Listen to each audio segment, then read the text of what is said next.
case you're bad. We have a quorum? 1, 2, 3, 4. Oh, yeah, we have more than a quorum. This is the regular meeting of the Board of Directors of the Third Laguna Hills Mutual, California nonprofit mutual benefit corporation, here Tuesday, May the 17th, 2016. Votes taken at this third board meeting here are the results of numerous committee meetings where most of the discussions actually take place. Residents are encouraged to attend these committee meetings. A list of the committees and their meeting dates are available in the Globe, in the lobby out here in the community center, and also on the Channel 6 message board. We do have a quorum, and at this time we'll take item number 2 here, the Pledge of Allegiance. Bill Walsh will lead.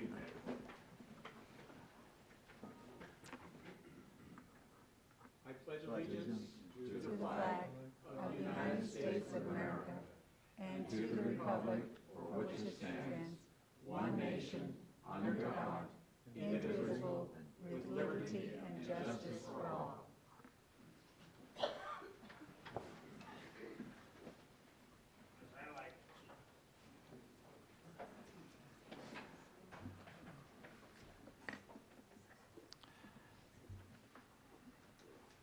Let's see, do we have someone from the media? Okay, I thought welcome. Okay, item 4, the agenda, there any comments? Yes, ma'am. I move that the agenda be approved as indicated. Or second? Okay, any discussion? I have an issue with 15A. Okay.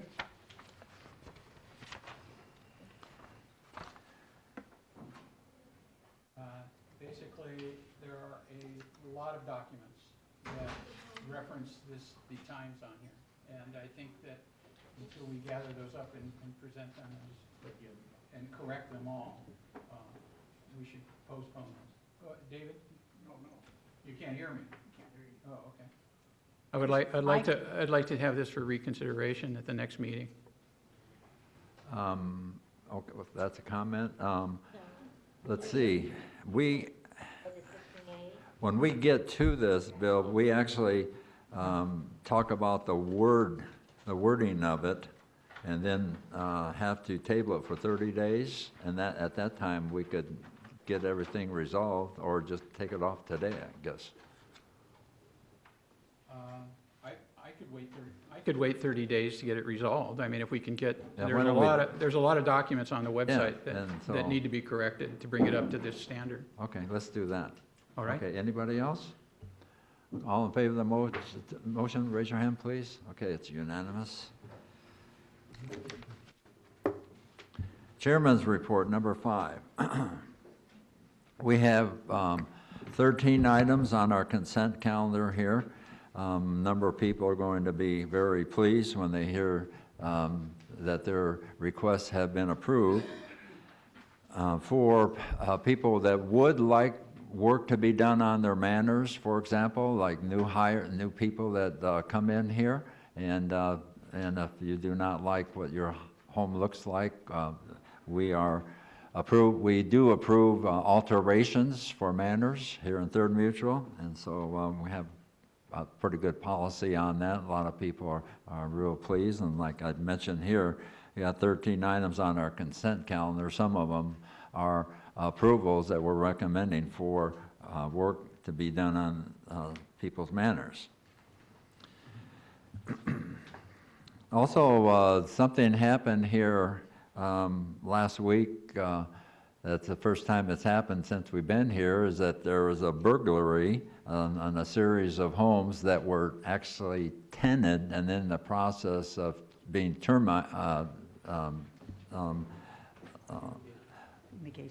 fumigated. Thank you. And so someone actually tore a hole in the actual covering and opened up a window that was cracked a little bit and went in and sold things out of a series of homes, and it's never been done before. So Director Gross here, I assume, Ray, you're going to be covering this when we get to you, and your report. So that's what I'll say right now, and then Ray will be expanding on what I'm saying. Yes, I will have quite a bit to say about it as to phone calls received and so forth, yes. Okay, and the next thing, we have an extensive dry rot program that's in full force right now. And after all these years, 40, 50 years, these buildings are finally, some of the big timbers in them are starting to see extensive dry rot, which needs to be repaired. So this year, we're going to probably be spending around $2 million in fixing these, and also probably the same amount or next year, and I'm not sure. We've hired a number of contractors to work this in parallel, and so we would like to get through this as fast as possible. So that's a real significant thing that's going on at Third Mutual right now. Also, we are considering developing some energy using solar cells on top of 3-story buildings for all of our common areas and all the walkways and lighting and some of the laundry rooms and all the common area. And so we're looking at that now, and we've interviewed 2 contractors, and we got one more that we're going to review, and then we'll decide if we want to start this and or not start it. And also looking at the timing, there was a question about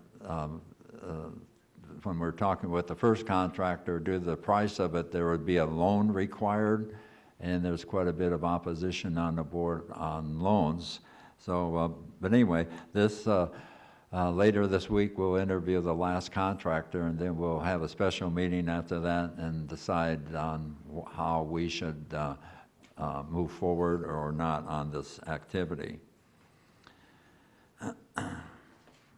And that's about all I would like to say right now, other than our general manager is here, and he's still doing a wonderful job, Brad Hudson, and he'll be talking here shortly here to let us know on what the latest is on from the way he sees things.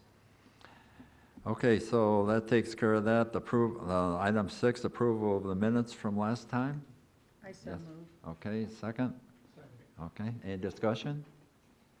All in favor, raise your hand, please. Unanimous. Consent calendar. No, Any comments on, anyone make a motion? Dave? Okay, second? Second. Any discussion? All in favor, raise your hand, please. Thank you. where is the residents' comments? Pardon me? Where are the comments from the community? You know, that's usually here.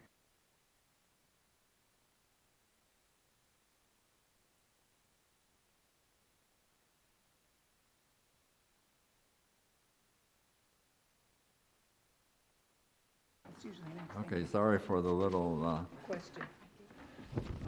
delay there. Okay, item number 8, report of the CEO, Bradley Hudson. Brad? Thank you, Mr. President, honorable members of the board. It's been another exciting month. We have continued to put significant emphasis on customer service, and I think some of you heard last night, 2 months ago, we were answering about 60% of the calls that come in here every day, the rest going to voicemail, and that led to quite a backlog in customer service requests. Last week, we hit about 98% calls answered. How can you do that all of a sudden, it would be the question. Well, there's a number of reasons. We have a few more bodies down there, but we've also done some multi-program training, so folks answering the calls can answer the questions for many programs, not just 1 or 2, and so we're much more efficient. And then Chuck has been upgrading our servers and software packages, and so the responsiveness of Stellar, our basic property services, customer service platform, is much quicker. And so you don't have people on the phone or at the counter waiting for a couple of minutes for something to pop up. It's much quicker, and so we're able to be much more efficient. So I think there's a lot of good things going on. I also would credit the concierge service at the front desk. They handle a lot of problems before they get into resident services, and so there's less volume coming in. I'm very interested to see, I think a couple of months ago I reported to you that we had installed some software on our phone system to analyze our call volume and location, and we're on par for about 1.2 million calls a year, which would be about as many as the city of Los Angeles would get. I mean, it's a really high volume, 5 times what we received a year in the city of Riverside when I was city manager there. And so I'm curious as to how many of those calls were redundant. And so now that we're answering on the first call, I would say in the next month, I'll have a better sense of what our true call volume is when we answer the phone on the first call. And so that'll be interesting data. I'll report that to you. And then we can size any future call center operations or other customer service functions to meet that real demand and not one that is artificially inflated because of other factors. So I wanted to share that information with you. Also on the technology front, and I announced this last night, so it's not new to some of you, but yesterday is a day that will live on in history in Laguna Woods Village for many years. It is the day of the first electronic tea time was booked. And so they got the software up and running, they're training staff, and it's an ongoing effort. So in the future, it will be much easier for residents to book times, to analyze the data based on who's golfing when, and we can make some judgments about staffing levels and resources and other things. So it's a great tool, but the best of it is it's better for residents. They don't have to call or get put on hold or not have their call answered, come down and wait in a long line. There's opportunities, or there will be, it's not quite fully functional yet, for them to have an efficient way to book a tea time. So that's really still in the works, but I wanted you to know that progress is being made, and we did actually book a tea time. I think it was just one, though, so don't get too excited. And then I think we're just about final on selecting the vendor to develop our new website, where much of the new technology and applications like the golf tee time reservation system and resident portals will be hosted. So you will be able to go online, enter your resident number, pay a bill, sign up for a program, do a number of things online. You can always, of course, still come here, and we'll be glad to serve you in this building, but if you prefer not to come down here and park and wait in a line, you'll have an opportunity in the near future to do some of that online, which will further reduce some of the traffic and workload that we have in resident services as well. So we found in Sacramento County, we put about 75 services online, and it reduced our walk-in and phone traffic about 30%.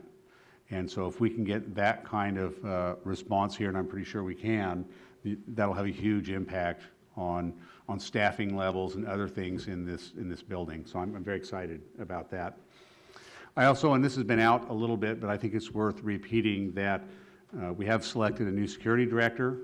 It is Commander Tim Moy, who is a high-ranking official with the Orange County Sheriff's Department, currently in charge of all field operations. He supervises the police chiefs for 13 cities, runs all the investigations, SWAT team, security at John Wayne Airport, as well as the harbor, and is just one heck of a guy.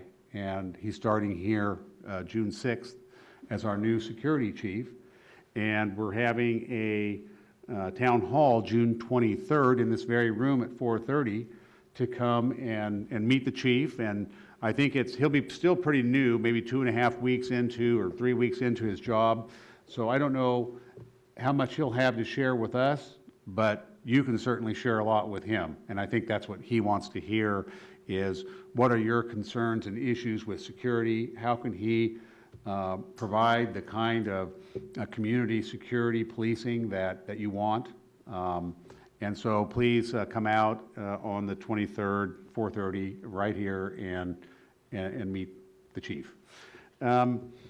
We've also hired a general services director. I'm not at liberty to disclose the name right now because in the final throes of background investigation, which I'm very sure will turn out fine, but we've hired really an outstanding public service leader, and I'm looking very forward to sharing that with the community. And the general services director runs a lot of different things, everything from janitorial service to transit, manages our fleet and our buildings, many things, waste management, paving and concrete work. It's a pretty big job, and I'm very pleased that we were able to find a wonderful candidate, and we'll get the name out there and probably do a press release in the next day or two. We'll send that out by e-blast to all the residents as soon as we're able to make that public. And then we are recruiting for a recreation director. That would be the last vacant leadership position that we have here, and so that is out on the streets, and we're aggressively looking for outside applicants as well as inside to consider for a new recreation director position. I did want to comment just briefly on the art show. Some of you maybe haven't seen that until today. That'll be here until November. That's all resident art, and we're very pleased. Well, first we're pleased that we have so much talent here in the village, but also pleased that they were willing to loan us their art for a number of months to beautify this building and make it more interesting as you come here to do your business.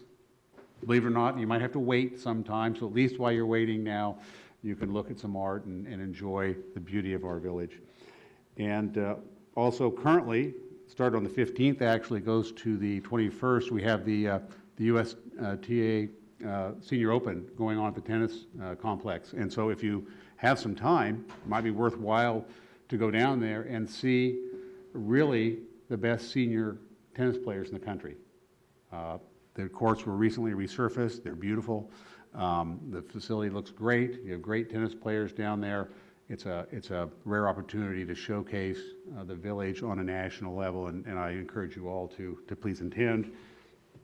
And then Friday, we have the Senior Summit at the Laguna Woods Village Performing Arts Center, formerly known as Clubhouse 3. And that's Friday morning. And then with that, I would just say we're involved in a lot of very interesting and exciting efforts right now, everything from developing a budget. We'll have many community meetings. We have some already. We'll have more. Residents are certainly encouraged to participate in that process. There's an ongoing process to evaluate transit service, which many of you are participating in that in one form or another. There's an effort to look at our garden center plots and to clean up some of the leasing and construction and maintenance issues that have plagued that for many years. I think that's exciting.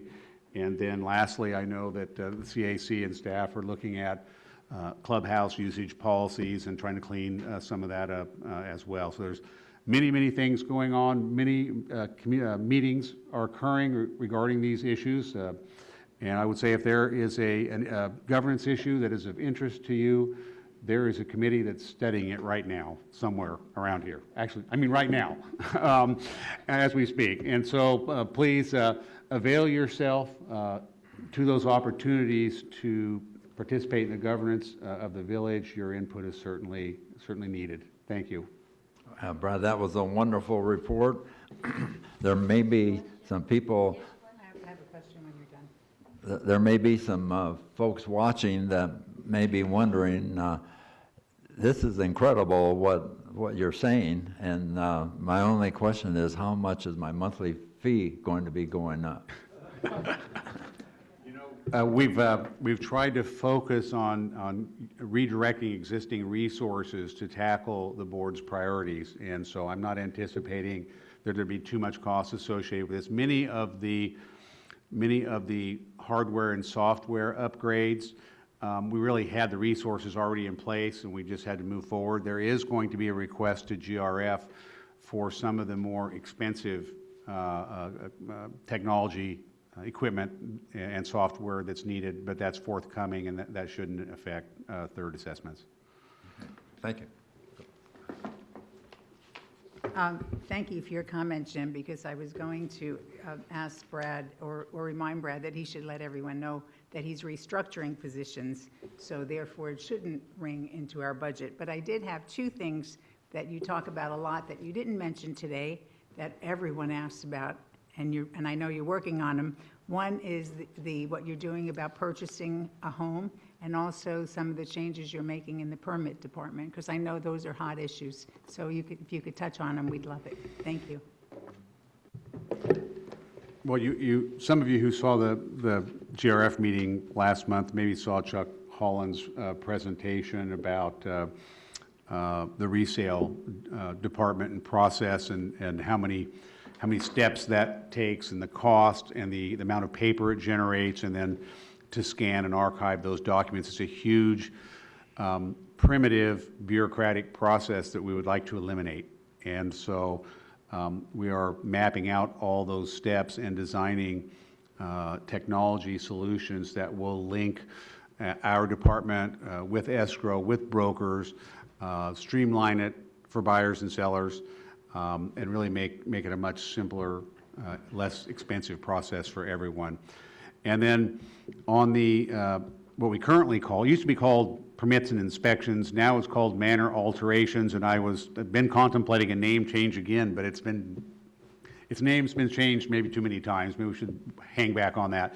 But we want to, as staff, encourage improvements to manors, investments. That is good for everyone. When your neighbor improves their manor, it increases the value of yours, and so as we're improving sort of the more public pieces of the community and residents want to improve their manners, we should do everything we can to encourage that. And that means streamlining processes, serving as an advocate and ombudsman with the city in the acquisition of permits, and lowering the fees we charge for those sorts of things. So that's sort of the package that we're looking at, and we haven't got that package put together yet, and we have a number of vacancies in that particular division. So we're looking for some candidates that have that sort of mentality with respect to investment in the community, and really will take more of an economic development perspective in terms of manor investment. And I know we do have a regulatory role in that. We want to make sure the rules are followed, but I think that can be done in the spirit of help and caring and investment. And so that's what we'd like to pursue. Thank you very much. I've got a question for Brad. Brad, as we move to more services being online and available to residents, are you thinking about making that accessible in some of the clubhouses, that like a kiosk or something where they can come in and use the computer in case they don't have one at home? Yeah, I think that's probably a wise thing to do, and we've talked about it. I think it would probably be easier just to have a terminal available for residents, at the various clubhouses for that. We aren't going to end our walk-up service or our phone service. That's something we'll always have, and so that'll be available. But you may have individuals, I don't think there's a lot, but there's probably some who would like to get these services online, but maybe don't have the equipment or the connectivity in their manor. And so that's the target group for that solution. So I think we should consider that. I believe that probably when we get the call center up and running, one number for all village services, 24/7, 365, the residents are going to like that a lot. And while many people like to go online and do that, if you can call one number and handle 2 or 3 things at once, it's even easier. And so I believe that we'll see a lot of volume going to the call center in the future, even with the online opportunities. Could you give us an estimate as to when that will be up and running? Not really. We have a lot of technology issues to work out to make that happen. I've sent board members a number of issues with respect to our technology, and those upgrades are occurring.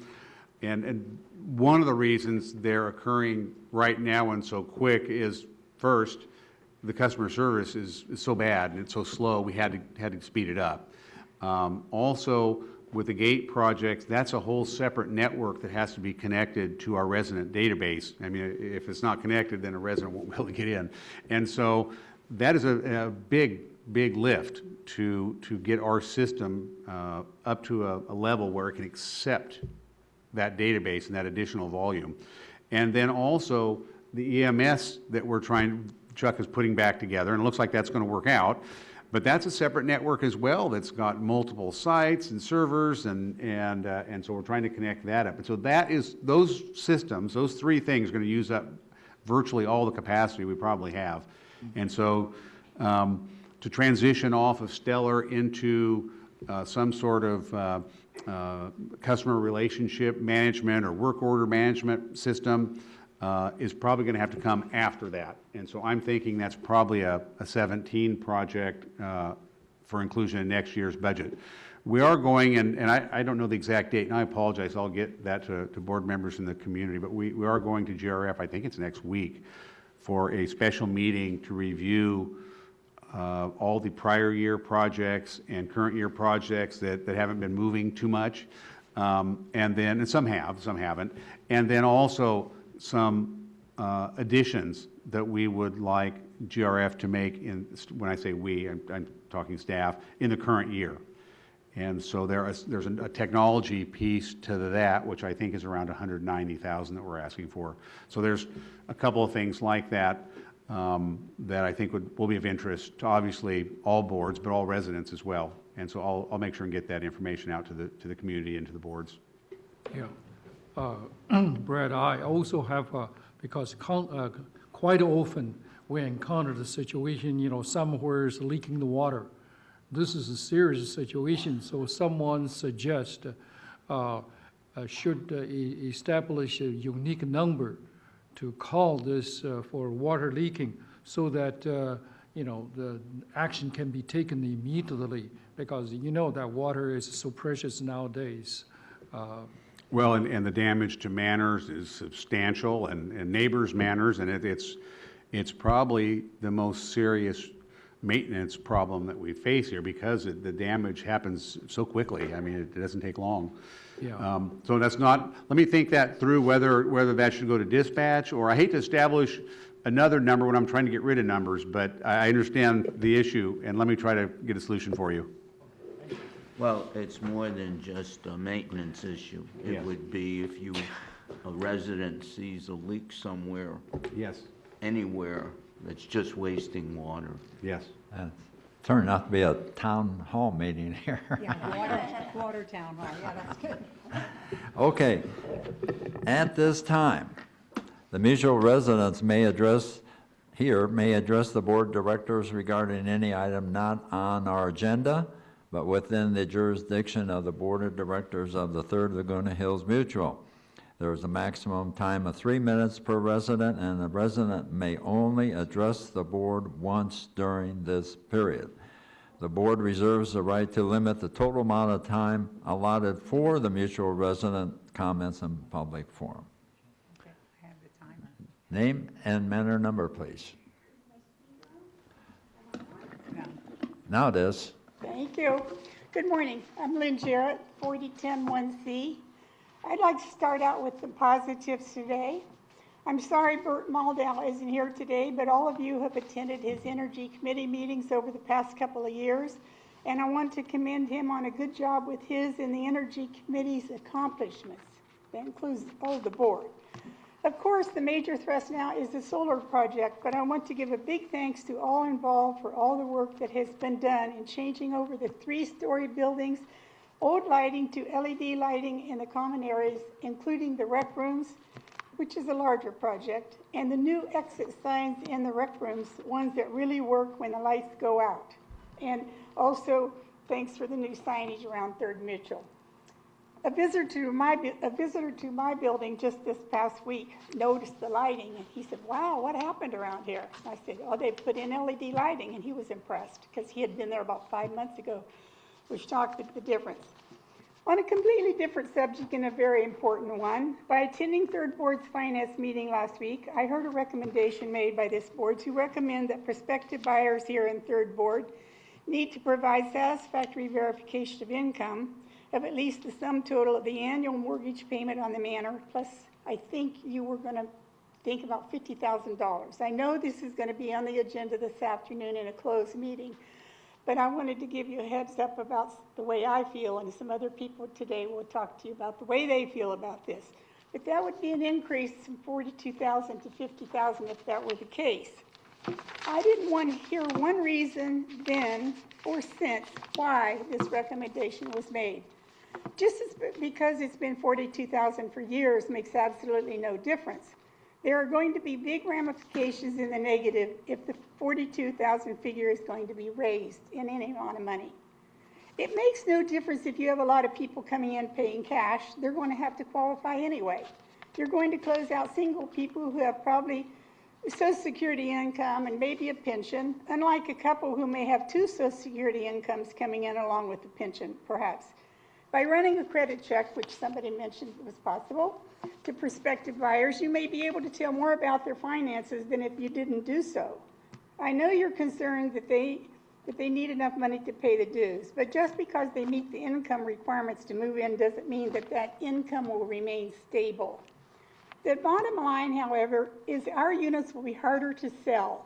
And where will that take us? We'll have to turn them into rentals. We already have a very high rental rate, and it'll only get worse.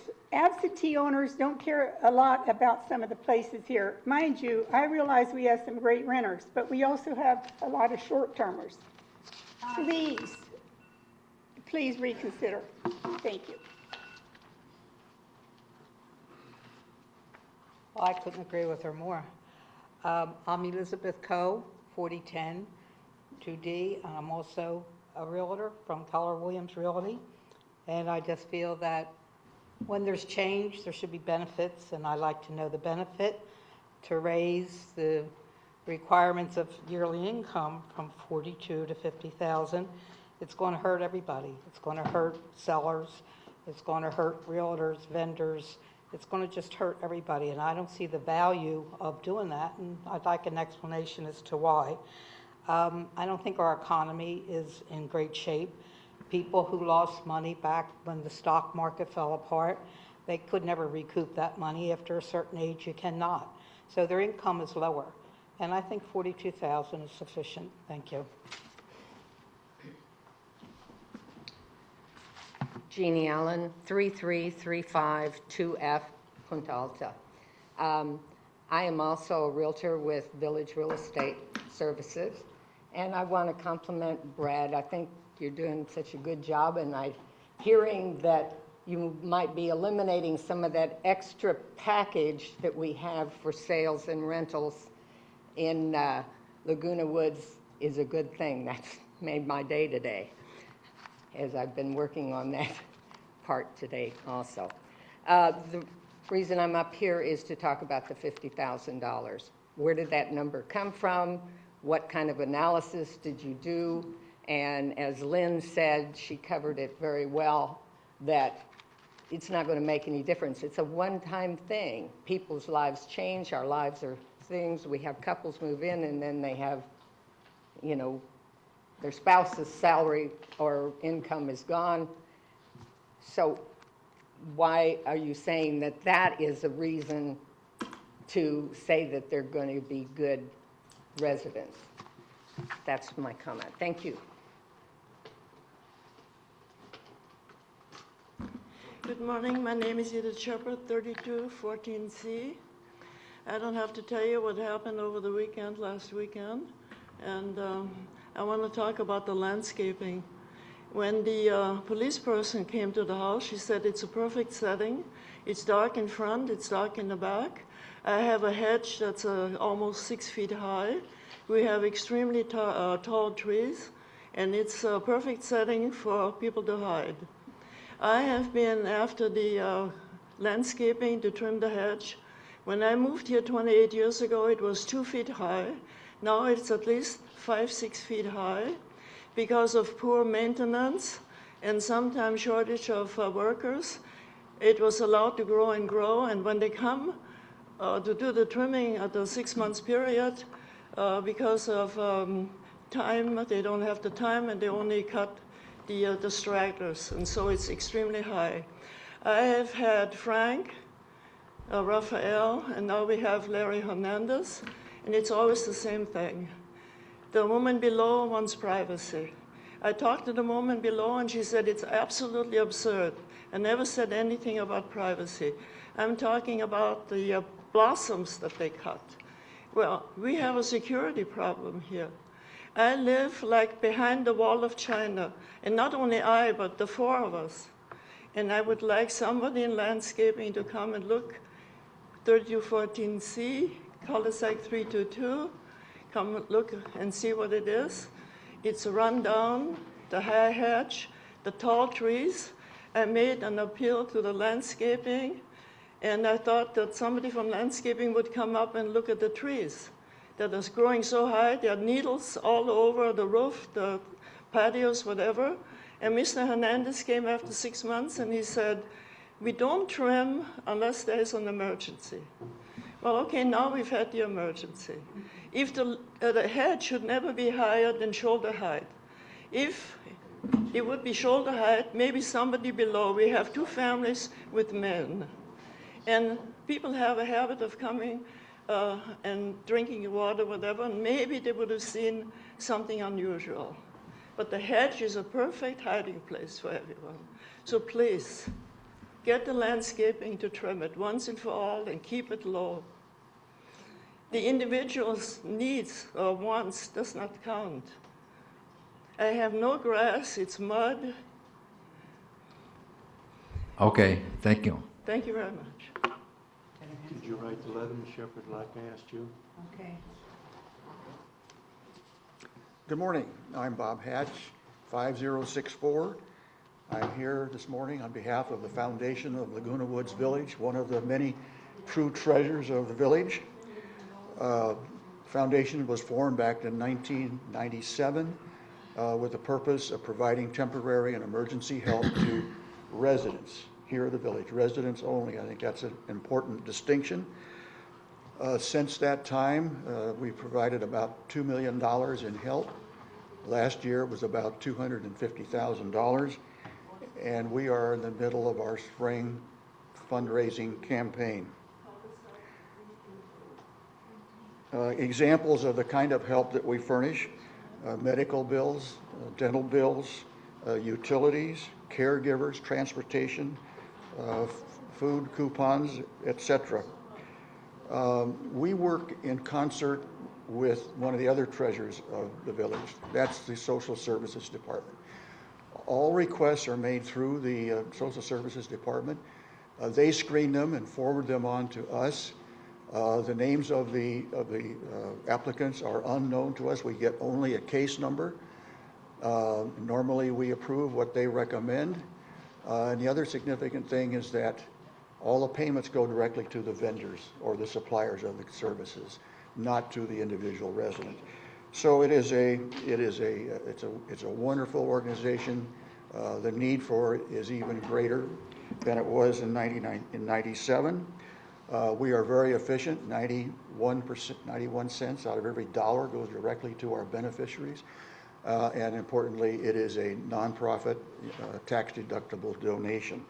So we do need your help. The donations can be in the form of cash, credit cards. We are being named now in bequests of trusts, and so, which is extremely helpful. We have a mailbox here in the lobby. It's the best thing you do is go to the concierge desk and ask where it is. You can drop off a donation there. We have a P.O. box, which is Box 3279, Laguna Hills, 92654. We have a phone in the office. We don't have anybody man the office, but every day somebody goes and picks up the phone messages. If you call there, you will get an answer. That phone number is 949-268-2246. So thank you, and we appreciate your help. Thank you, Bob. Oh, wait a minute, Bob, would you repeat that phone number again? I will. Thank you, Jim. The phone number is 268-2246. Thank you. And you'll get an answer the same day you call.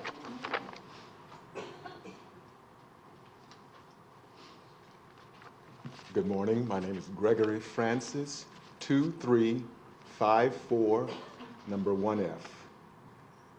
I've been directed to come before you by the uniformed officers in the office here, as well as the representative who hand out the decals. At my unit, we are 3 adults and we have 3 vehicles. In December, I purchased a motorcycle, and I'm here to ask for an exception. You only allow the 3 vehicles decals, but you would give 2 decals to golf carts. Other mutuals actually say that they will give an extra decal to 2-wheeled motor vehicles, which of course does not apply to this mutual. And I'm asking for a request for just an exception so that I might have an extra decal. Now, the motorcycle does not take a lot of space. I can park it actually behind the vehicle parking space on the bottom of the structure, as well as the golf cart section. There's a bike rack where I park the motorcycle, and it actually takes up less space than golf carts, cars, or anything else. So that's my request, to have an exception so that I might have a 4th decal for this 4th vehicle. Thank you. Thank you. Good morning, ladies and gentlemen. I'm here on behalf of my mother, Soon Kim. Her address is 5499 Paseo del Lago West 1A. She was interested in looking into the FHA home equity conversion mortgage program that they offer for seniors. And through some research, I found out that unfortunately the community here is no longer on the FHA approved list since 2011, I believe. And I was wondering if there's any avenue to get any updates on what the status of that really is. It's hard to imagine, you know, the senior community prohibiting seniors from taking advantage of a FHA program. So if you could provide any answers or leads that I could get some information for my mother, I'd appreciate that. Thank you very much.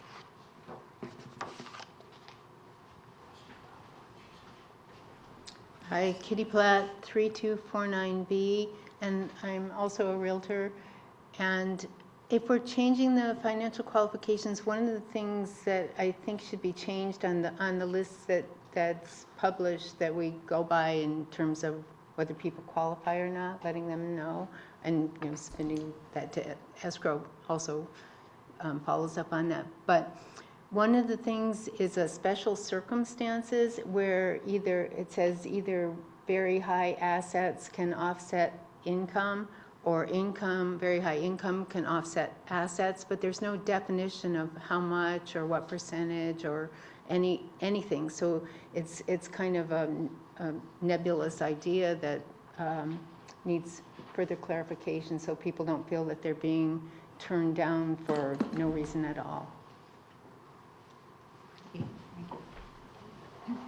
Donna Dwalaby, 3301A, and I wanted to speak to the $50,000 change, or the change from 42 to 50. When I moved here 5 years ago, I was a single adult who was going into retirement, and I was paying cash for my unit, and I had substantial savings, but being that I was retiring, I was going on Social Security.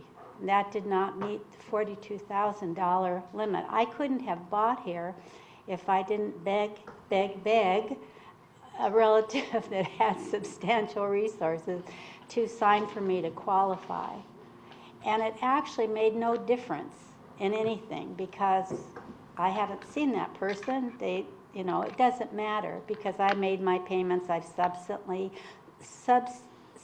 sold that place, obviously, and moved to another one with my new husband.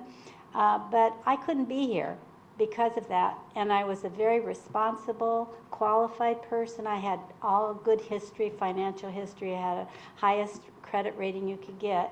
But because of that rule of income, and it doesn't fit for many retired people. They don't have an income, but they have assets. So whatever it takes to balance that, I hope you'll do it. Thank you. Okay, item 10. At this point, directors will respond to mutual member comments. And I'll start here with Dave and come this way, and then I'll come back to Ray and come this way. Dave? I have no comment. Okay. I have no comment. The only thing, I just talked to Kim, and this gentleman who wants the FHA, understand why that is. To have Chris come down, Chris said she would come down and answer that in a moment, whenever she gets here. Okay?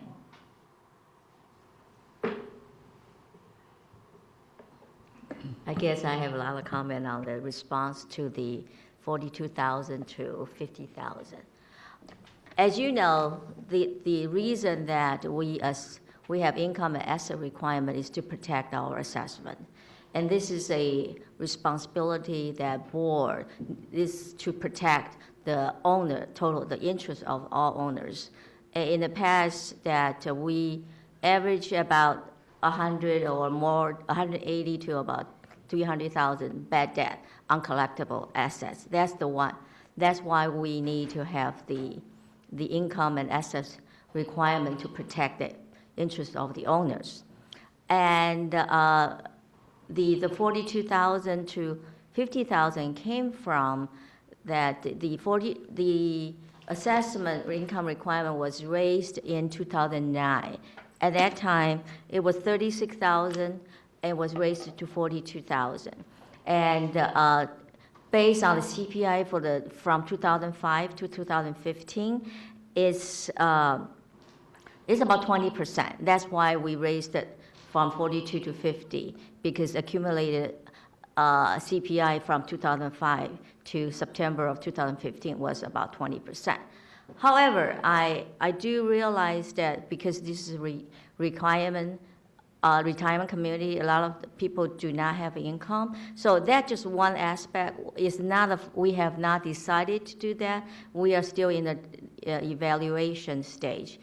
A big portion, because our requirement lacking a lot of detail, just like Donna and other people said.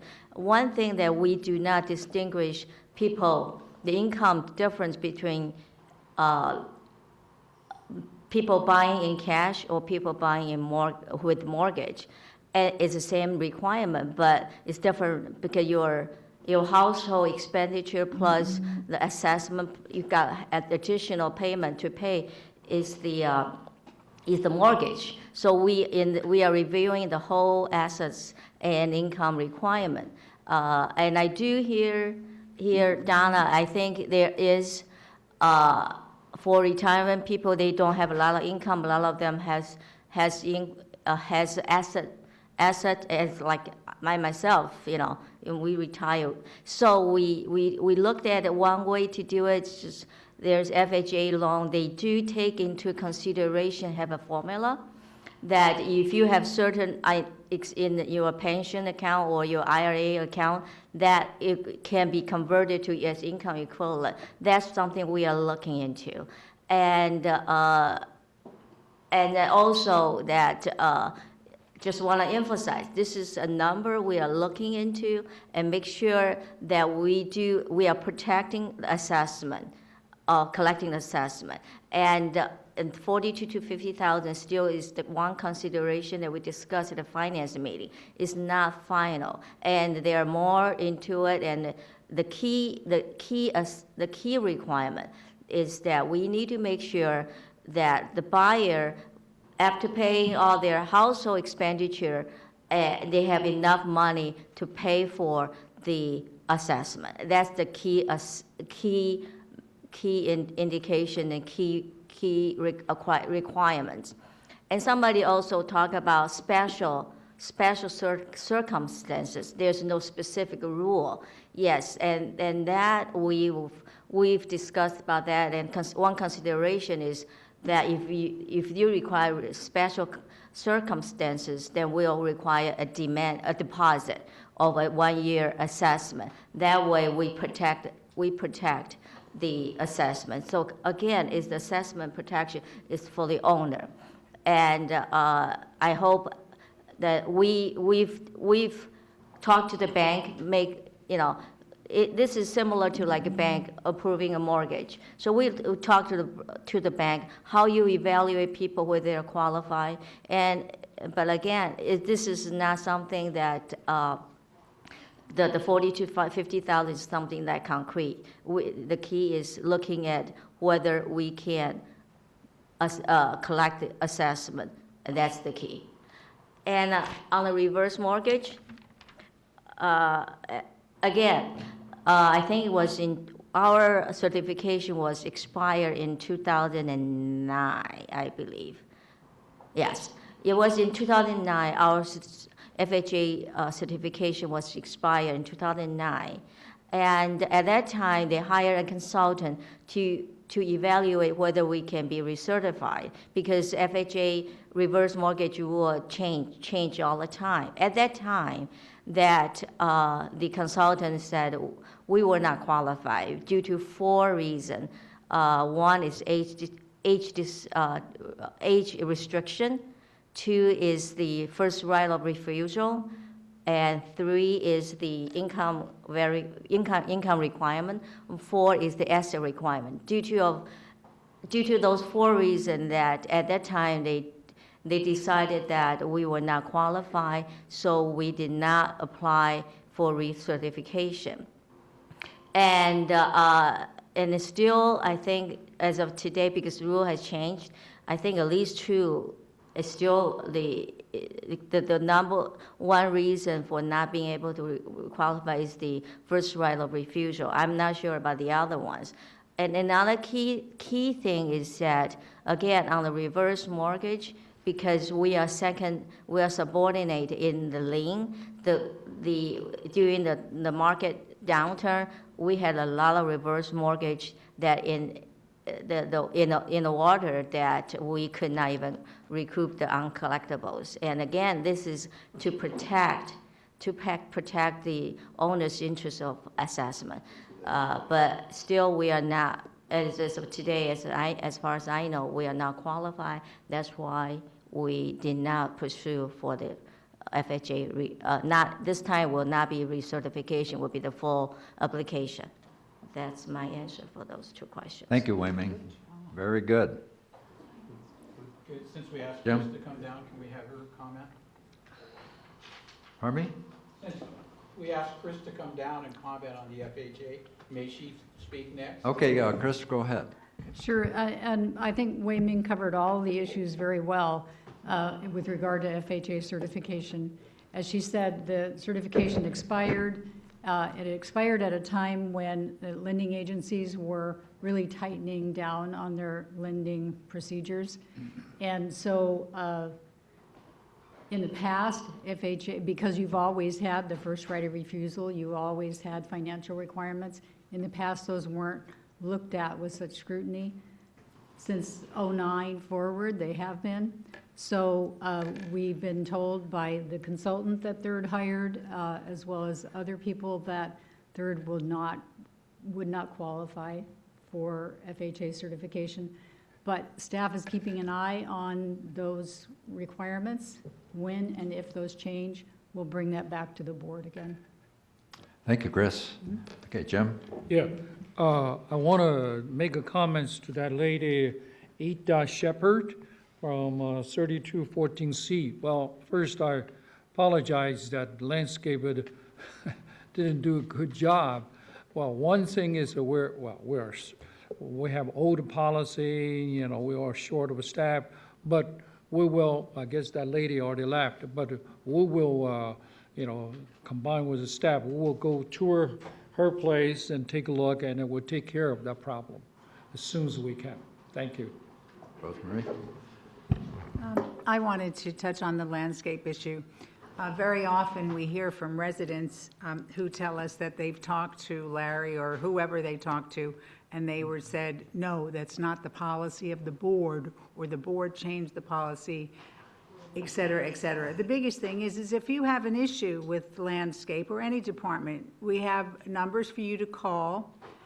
You can contact Resident Services. You can contact your board member, and we will look into it. Because we had a resident who was told the board changed that rule. I asked the head of landscape, could you show me a copy of that rule? And there wasn't one. And the resident eventually went to Brad Hudson, and he took care of it. So we don't have like a bunch of rules like we only trim this much or that, that's a lot of that is fictional. So if you have a need, please contact Resident Services, or in this month's newsletter, we are going to publish all of the numbers again or email addresses again for you to contact. And as your last resort, you could contact James, our last resort, because he is in charge of the landscape committee, and he does a great job. Well, I want to make a comment because as she's the assistant manager, Lori Moss is here. After you filled, when you contact property services, you don't get a response. Although Brad says now it's 98% answered. In the past, only 60%. When that gap happens, call Laura first. If Laura is too busy, then you contact me. And my other small comment is Wei Ming did an excellent job in explaining the proposed, notice I say proposed, increase for our purchase requirements. Every month when we and the board sit at the closed meeting, it is so disheartening when we have to write off money because people did not pay their assessments. And we sit there and work really hard on what can we do. We have hundreds of thousands of dollars of people not paying their assessments. We don't write it all off, but we have hundreds of thousands of dollars, and we sit there and say, what can we do to try to make it better here? Why, we don't want to be writing this off. This is money that could be used for dry rot. So if anyone has a brilliant idea to help us, contact Wei Ming. Thank you. Or Jim. Thank you very much. Okay, right. And then Lori. You took my thunder. I right here have assessment write-offs. We can't tell the people because it's all contractual matters and it's confidential. But we have a list of people here that unfortunately have not paid assessments for a long, long time. And this is what we're running into, which unfortunately you haven't heard before, but you're hearing it now. Now, I'd like to talk about Ms. Shepard. Ms. Shepard used to live in Palos Verdes Estates. She knew of me when I was a detective there in Torrance. And she's called me on probably 5 different occasions, and she called me last week regarding the burglary and the hedge. And I told her, I simply, and I passed it on to Lori, I asked her to give me a letter as to the burglary information that she was concerned with and to the hedge problem so that I could present the proper committees this information and get it taken care of. I begged her to do that. That was last week. That is the best way to handle it so that we can make the presentation. I explained to her that we would be meeting with the security division. She was concerned because nobody showed up for 5 hours. Well, we have a CSI unit. There were 9 burglaries for sure. They don't have 5 minutes to stay here. They have to spend time, and I explained all of these things to her. She thanked me, but I still haven't received the letter. But you notice that Lori immediately talked to her on the side and then talked to James to get this done. I assured her that we would be doing this. Thank you. Thank you, Ray. Bonnie? I'm only going to comment on the FHA. Several of us have commented on it, but there's other additional facts that we need to know, and that is the majority of 55-plus communities do not allow for the reverse mortgages. And when these people walk away, which they do because they don't want that big payment, you know, going on to their heirs, we pay for it. The members pay for it. So I just think that the community needs to know all the facts and not just half of the facts. Thank you. I forgot to mention, Mr. Francis, Greg Francis, was talking about his motorcycle. He mentioned that he has 3 vehicles for parking spaces, and he wants a 4th one. I'm not being rude, but understand, we're having a tremendous problem with no parking in here, and we're trying to work on that now.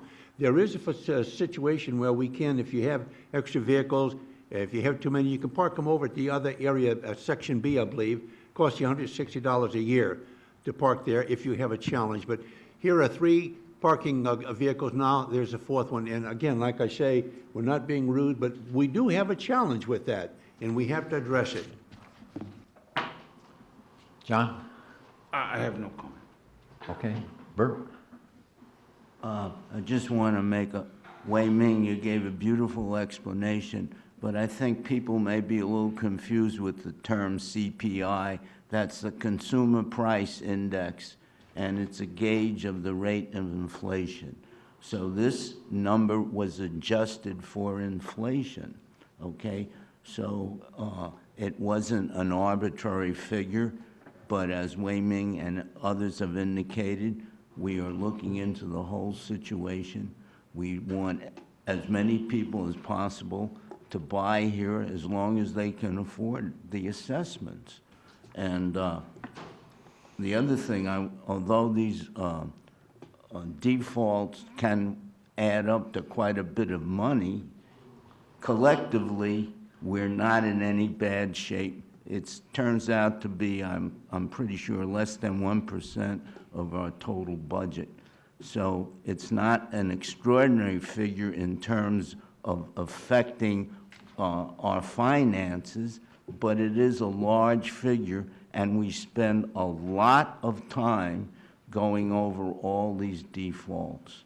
So you would save us a lot of work if we could eliminate a lot of those. Thank you. Okay, thank you, Bert. Okay, let's go on to item 11, on some unfinished business. There's motion here for mutual committee appointments. Is there a motion on this? Well, I have some corrections. First, we have to make the motion, then you make the correction. First, you make a motion? That's Okay, what I we make a motion to put some corrections. Okay, is there a second? Okay, any comments? Correction. Corrections. Where, which one? On the, for correction first, on the landscape committee, well, our director, John Franco, is a committee member, but somehow he's, sort of missing. And also, we've removed the Raza, the ring before, it's still there. So we need to add one and remove one advisor. That's the correction. Okay, got it, okay. Anybody, anything else? Yes, Wei Ming? Can I make another revision? Is the Finance Committee, I would like to take out the advisor, John Davis.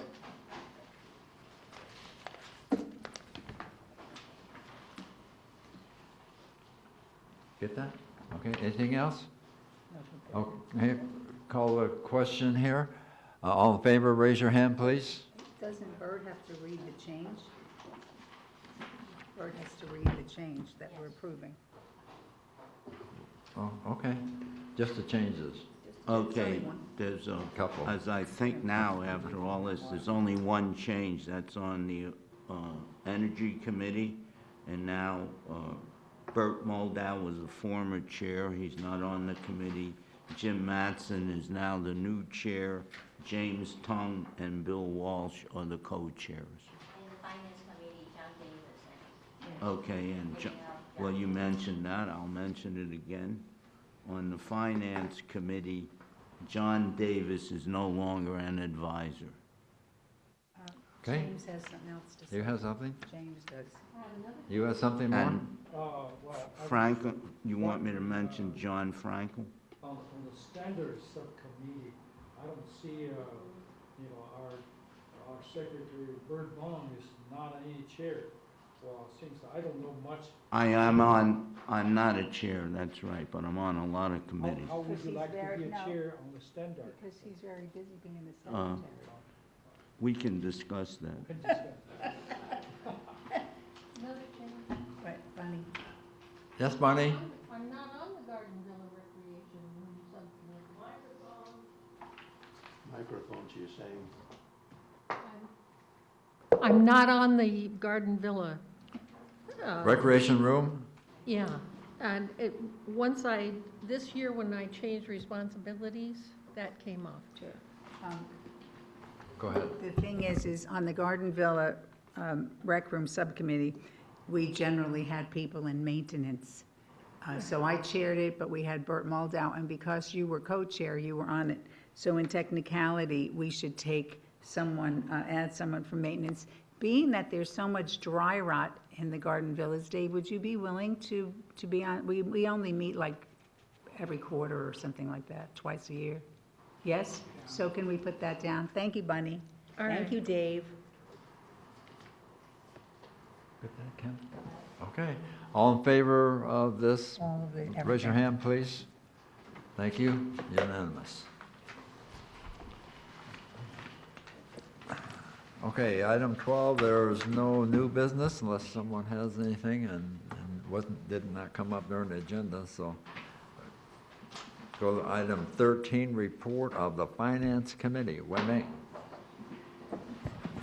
Due to the new conversion of the AX, and finally we have the financial, but we don't have the chart available to show up here. I'm just going to read my script. The total revenue, this is talking about operations.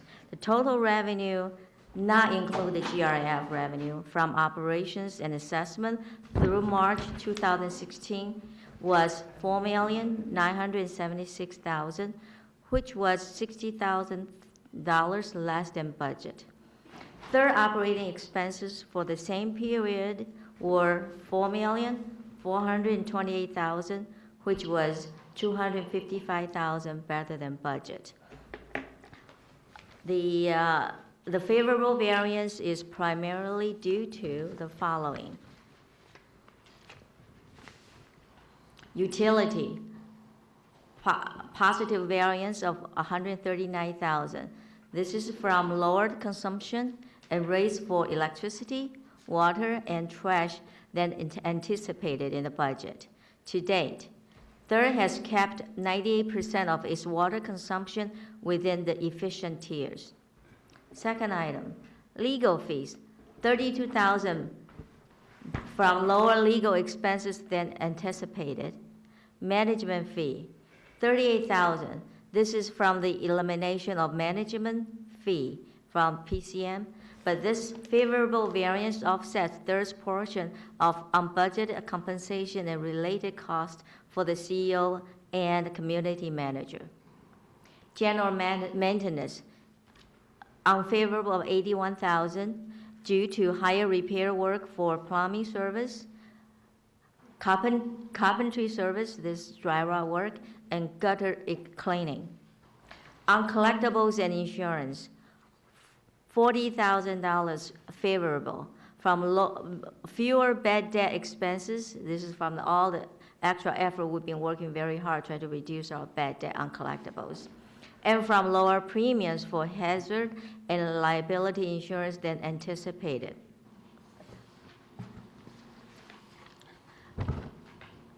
So on the GRF operating expenses for the period was $3,173,000 as budgeted.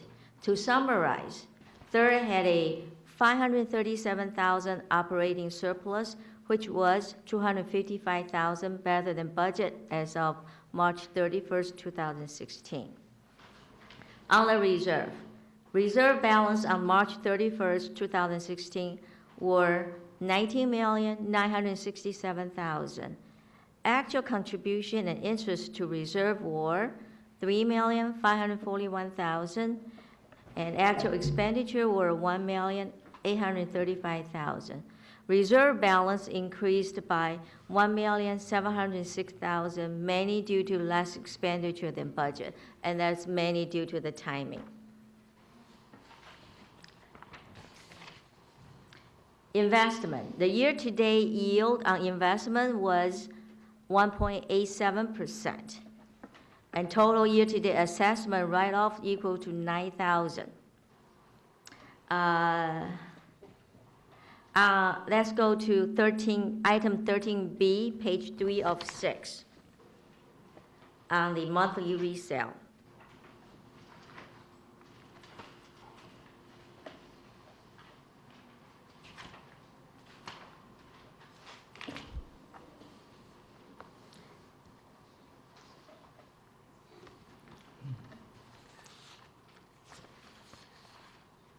Through April 2016, third average 35 resales per month compared to 36 resales per month in 2015, 27 in 2014, and 37 in 2013 for the same 4 months.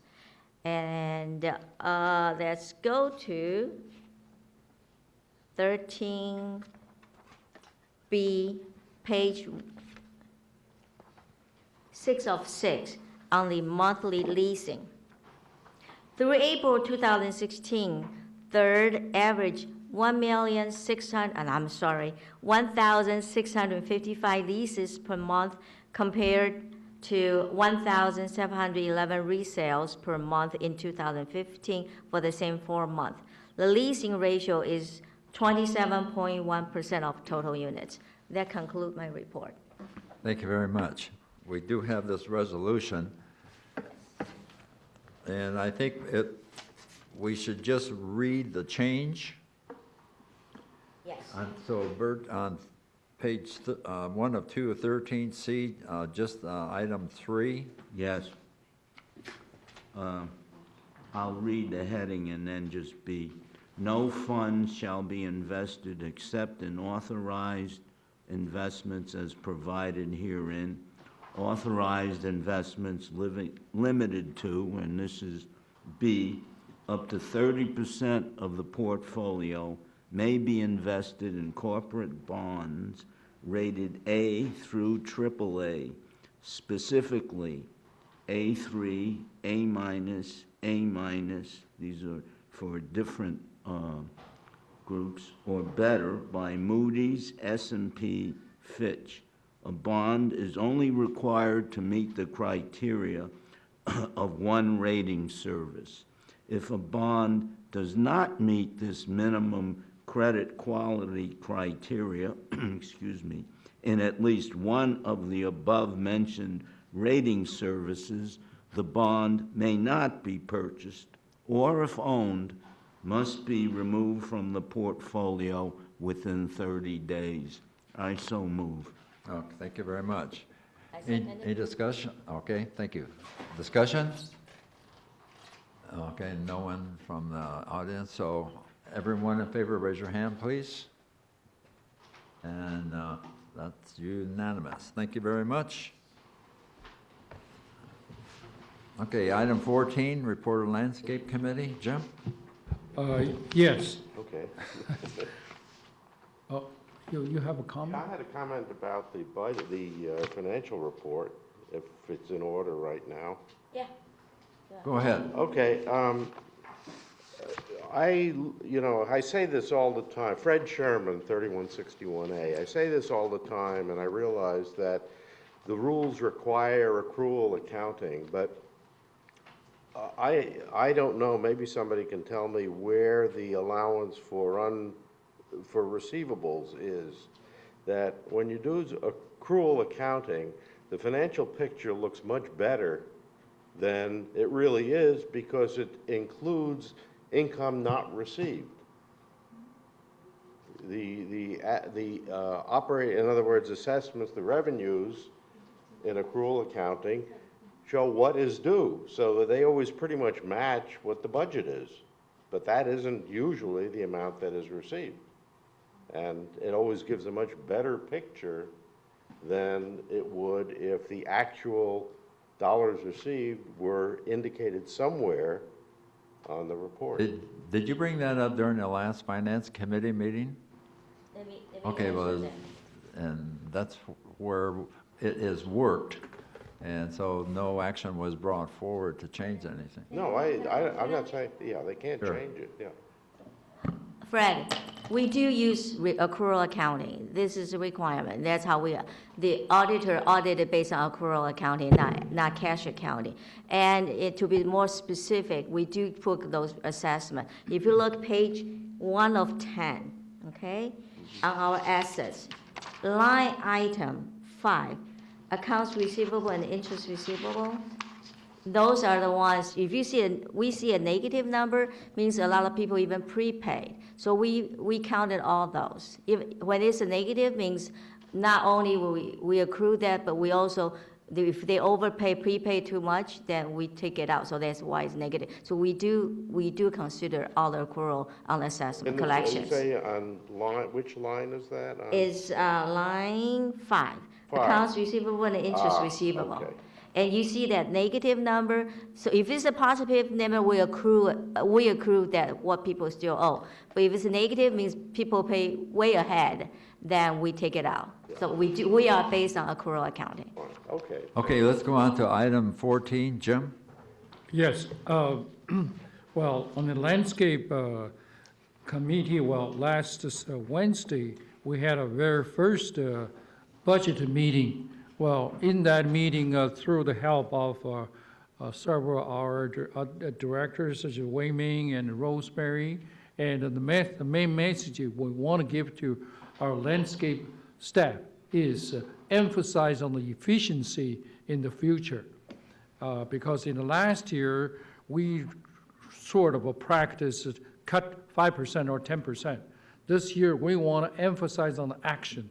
Increase the efficiency, that's the message we want to give to our staff to be emphasized on. Now, back to the landscape operations, well, because of the drought situation, so the last year we have a reduction on the irrigation on our lawns. As a consequence, a lot more of our turf lawns do not look too good. Now, in order to remedy that, our staff was starting usually in the springtime to, to reseed the new grass. However, that requires more water. Well, we try to change that.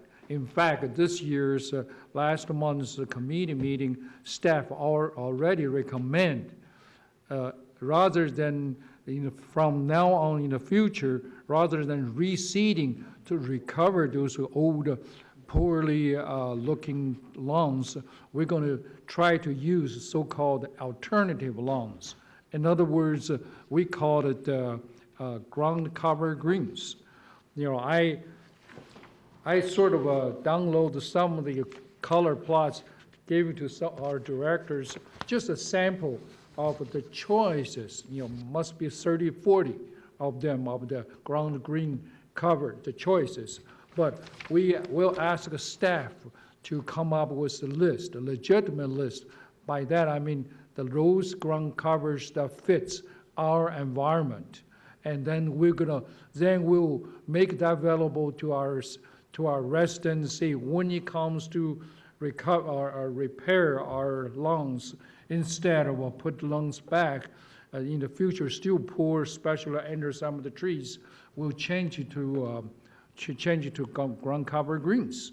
Now, the advantage is obvious. One, well, ground cover greens does not need that often mourns, so we save the labors of mowing the grass all the times.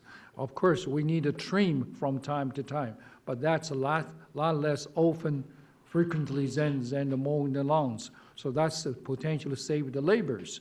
But also, if we do this ground cover green in a more extensive area, which cover the same valve that do the irrigation, then we can save some water, because ground cover greens do not need that much water as the grass. So that's what we plan to do in the very near future, perhaps next month's landscape committee meeting, we'll have those lists available, and the staff will select the worst lawns in Gate 11 and Gate 14, because those two gate area do not have recycled water. We do want to save water as soon as possible because the summer is coming. So we're going to select the worst ones to begin with. So that will be our new policy strategy from Third Mutual Landscape. Thank you. Do you want to say anything about the El Toro Water District? I will Committee? in the water. Okay. Water. All right. Jim? Yep. I just have a question because a neighbor asked me this. Is Gate 9 all converted now to recycle? No, that's the worry me the most, because originally El Toro Water promised to, by the end of this year, it will completely convert to recycled water. But then the design is complete, but they still have not get their fund. And so now they're being delayed to the beginning of next year. So hopefully by the end of next year, everything will be recycled water in Gate 9. So some people have it and some people don't. Right. My neighbor told us we don't have it, and I said, no, that's wrong, but I was wrong. Right. Uh-oh. I hope you apologize. I'm going to apologize right after this meeting. Yeah. Okay, I think that Hi. Actually, we do not have a motion on the floor, so you can't really talk. I just wanted to inform Mr. Tung, I went I requested the form you recommended from Property Services. Yep. And it says this form is not intended for routine maintenance requests. Well, you go ahead and make a request. If you have a problem, talk to Lori or call me. Yeah, we'll take care of it. Okay, because you recommended this form. At first, Yeah. they told me they only had a tree form, so I had to persist in order to get this form. So there's multiple forms, She'll take care of you. and I'll get to the bottom of it. Thank you. Wow, Laura, maybe we should fix the form. Yeah, thanks. Okay, next item, report of the Maintenance and Construction Committee, Director Finley. I'd like to make some brief comments about the activities in maintenance and construction over the last month. The Maintenance Division has 3 new managers: Guy West, who handles projects, Mark Stahl, who's the Maintenance Service Manager, and Patrick Cleary, the Maintenance Operation Manager. I've been very impressed by these new managers, and I think they're really going to work out well for us.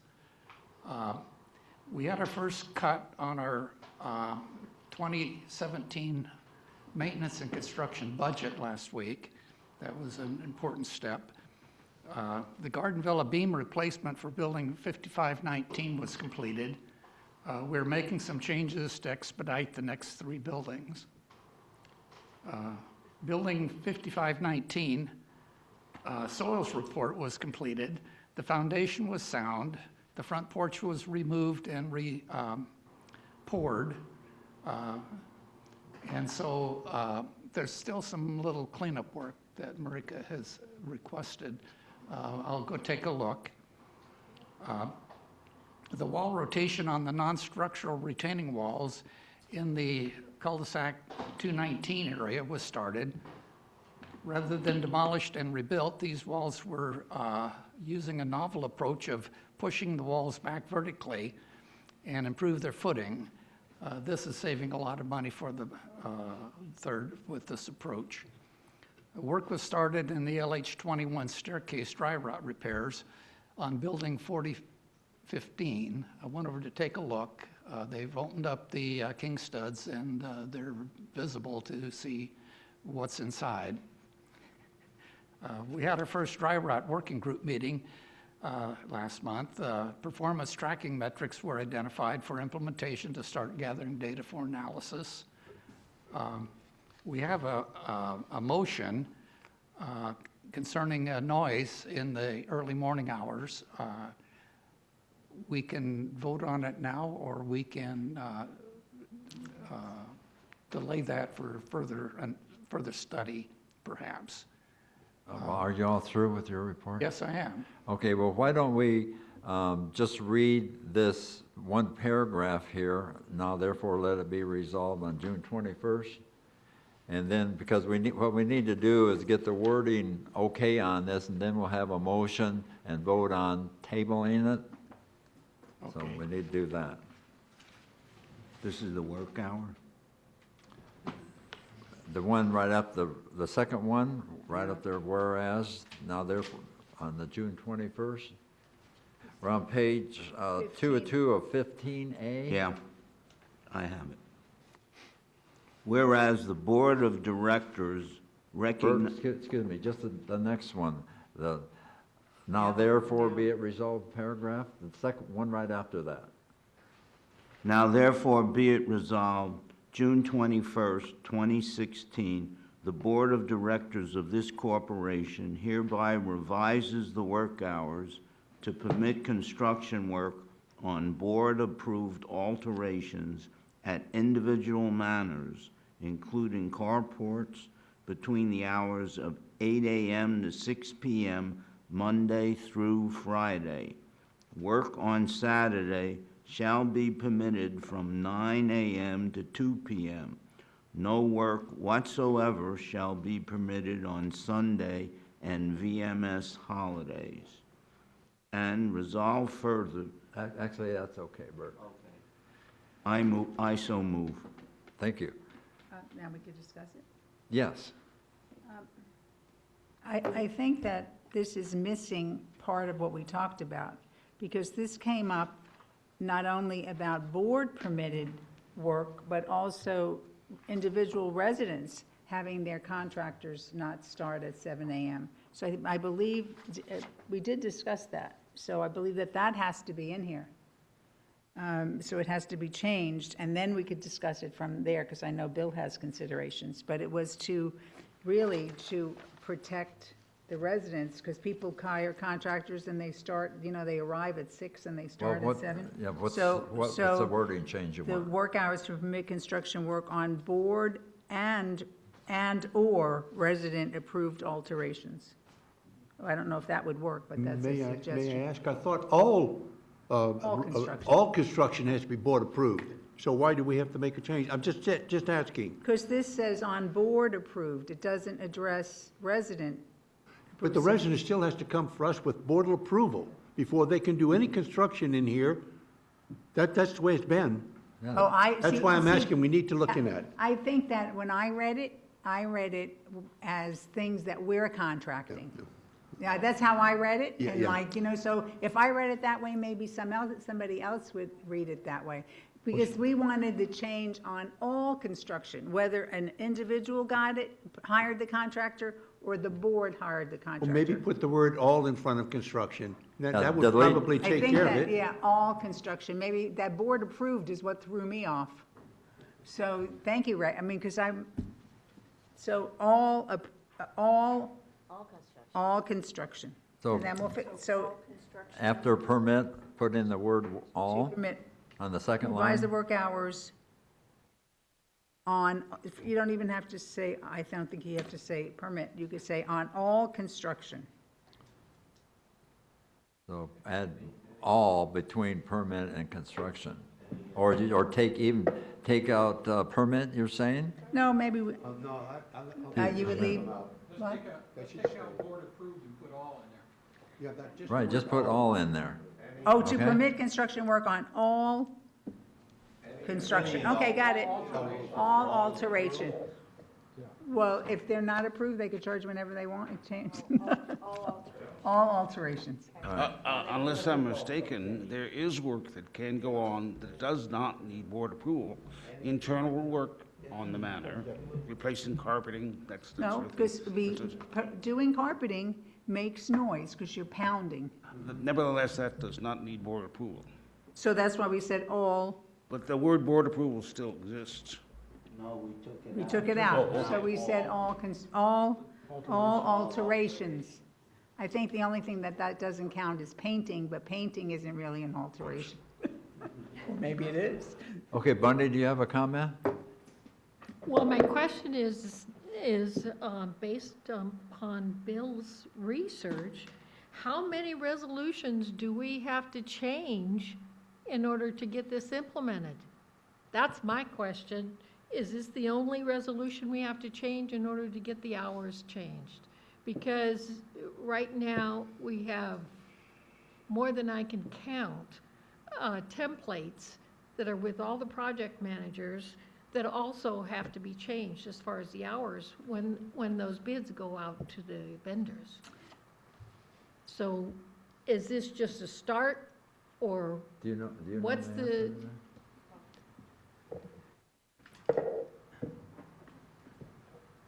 that? I don't know how many resolutions there are, but I was told that the general requirements, the revisions do need to be made in several places in the general requirements section. And staff is looking at that and working on that if this does get approved. Okay, so this dominates everything else, and so they'll go through and clean up the other areas. okay. Okay? I think to go to Bunny's point, though, you know, if we already have an existing contract for this year, where, for example, they had the start time at 7 a.m., maybe we might have to stay with it because we already contracted for it, and maybe it might affect the price. But that would mean on all future contracts that we have to make sure that we keep to these times. So I don't know how. As of this date. You know, for example, I know roofing starts at 7 a.m. And, yeah, and I asked them to change it, and they didn't. But next year, we have to make sure it gets changed. Dave? I think that changing from 7 to 8 will cause our contractors to be more reluctant to work in here. I think they use that first hour in the morning effectively. What we want to do is control the noise they make, not necessarily what time they start. Yeah, this is usually a setup time, and because they leave early in the day, they need to start earlier. Yeah, but if they start at 7, because they are doing our dry rot, they're out there making a lot of noise at 6:30. But they leave, if you come home 3:30, 4 o'clock, if we get out of the meeting by then, they're gone. So I think that, you know, we have to take, it's very, if someone is ill or if they're resting, that's a really to be woken up at 6:30. But, you know, then people also say, what could we do about the lawn mowers at 7 a.m.? And the trash, you know. Well, I'll tell you what, we'll take a vote on this pretty quick. Are there any comments, board comments? I see what David's saying. However, if I'm a contractor and I want the job, I want the job, period, end of quote. I will make arrangements to have my people at 8 o'clock instead of 7. It's just that simple. If that's what you have to consider. If I'm the contractor, I want the work. So for the hour difference, it's not going to make any difference. Thank you, Ray. That's a good comment. And people from the audience, and boy, look at that tall, good-looking gentleman there. Sir, Excuse me. name and manner number. Wait, Dave has another comment. I just wanted to say that during the heat of the summer, that first hour in the morning is very productive, rather than get, 95-degree temperature trying to work outside. Well, we'll have the vote in a minute here, and you might win out on that. Wei Go Ming ahead. has something. Everybody has something. Wei Ming. I just want to say something about a contract. We are having a heck of a lot of trouble getting people to come in to build on our, yes, especially on the dry rot, yes. No, because we don't try to Don't. get. All right. Go ahead, John. John Levy, 3301A. I just think it'd be nice if we could coordinate that with GRF and United so that contractors would know when they could start work. So if they're in third, they have to go at 8 o'clock, or United, they're at 9 o'clock, GRF, they're at different time. If you could coordinate the whole project in the community, work with the other mutuals, find out what a good time was to be consistent throughout the community. That's an excellent point. Thanks, John.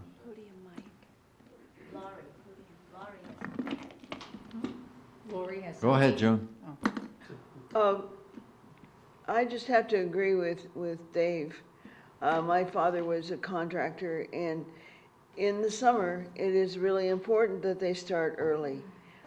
They can do quiet work that first hour. It's just a thought, because I really think I sympathize with the workers, and we will maybe sacrifice some contractors. Thank you. Lauren, did you have? I just wanted to concur with what John Luby said. It also helps if they're all the same, it helps with compliance too. Our staff. You go ahead. When we, believe when we started this, we were told that United already started, I think they started at 8, but that's a great idea, John. So we were sort of out of it. I think we might have been the earliest one. But this probably needs a few things. Number one, find out what the other boards do. Number two, figure out if we could change it to 7 a.m. to 8 a.m. if we decide to go that way to do quiet work. But they don't seem to know that screaming to one another isn't quiet work. So we have a few things. So maybe we should delay it before we delay it. Shall we just go ahead and delay this for a while and Get more information. let it get worked out? Bye, Dave. Yeah, Dave. Okay, Dave. And if you get, Know what quiet work is. Yeah. oh, because Bill laughed first, you get to help him. I think it's an energy committee thing. Okay, we'll just table this one, and we'll see where we are next month on it. Vote to table it, though. Do we have to vote to table it? You want to do it without objection? Yeah, without objection. Without objection. But somebody has to be assigned to do it, Dave. Okay, let's move on Who got his way? to the item 16, report of the Water Committee. Director Tung. Yeah, yes. Well, Kim, do you have those Channel 6 slides up? Channel 6 will do it. Huh? Channel 6 will do it. Yeah. Oh. So, well, first, okay. Oh, this is a different table than. But anyway, what I want to say is, overall, the high-tier water usage is still in a downgoing trend. However, if you look at close enough, the February and March, high-tier water is slightly higher than the January and the December. Part of the reason is as I mentioned before, that in the landscape in the February, March, the seeding the new grass in the past, and including part of this year. And from now on, if we're not going to seeding new seed, because when they do the new seeding, they need extra water to keep those seed alive. So, but if we change it to ground cover greens, that may be able to avoid some of this extra water usage. I know directors already complain to me, water everywhere. That's terrible to see. Second reason is, again, as I mentioned, we're kind of overall in a transition situation. In my case, in a water conservation committee, 2 months ago, I guess Bob Simpson left, Cynthia quit, or whatever, and then we have a new staff. Well, the new staff is, Mark is busy on the new solar, plus other project. So this month, they don't have a time, but now they signed Mark and Henderson. Now they know what to do to look at the high tier, 4 tier 3 bill and put on a high priority. So because of those two aspects, no more new seedings, and staff can put on high priority on the high tier 3, tier 4 meters. So from maybe not in April, but maybe May, June, water bills, so we'll see better results. So that's the first part. And the second part, also from that table, you can see that we got a high penalty last August, September, October last year, because that's the moment Altor Water changed to switch from, well, maybe a little bit hard to tell, but you just have to trust me. We have almost $60,000 in August of last year penalty. because El Toro, El Toro water switched to allowable irrigation water from the factor 1. 1 means keep the original allowed amount to 0.5, which means only allow half the amount originally allowed. Therefore, that's how we suddenly, our irrigation jump into tier 3, tier 4, a lot of meters. But the good news is, Kim, you can show the next slides. See that there first, this slide showing that on the left side is the drought situation in October last year. You can see the entire California, Northern California, Southern California is a red and dark red. But now, you look at the picture on the right side, is taken April this year. You can see that there's no more red from Northern California, because Northern California, Northern Sierra has a lot of rain and snow, but Southern California still have some. So we're in Southern California, we're still in a drought situation, and therefore some of those drought rules still apply to us. However, but look at next slides. Okay, the one on the left side is Northern Sierra snowpack situation, which is about 97% of the average past year.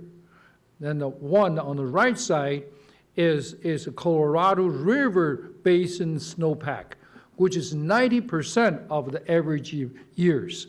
So that, in a way, is the good news, because those do good situation, and state gonna make a new review in June, July, is to possibly remove the drought factor, which is a 0.5.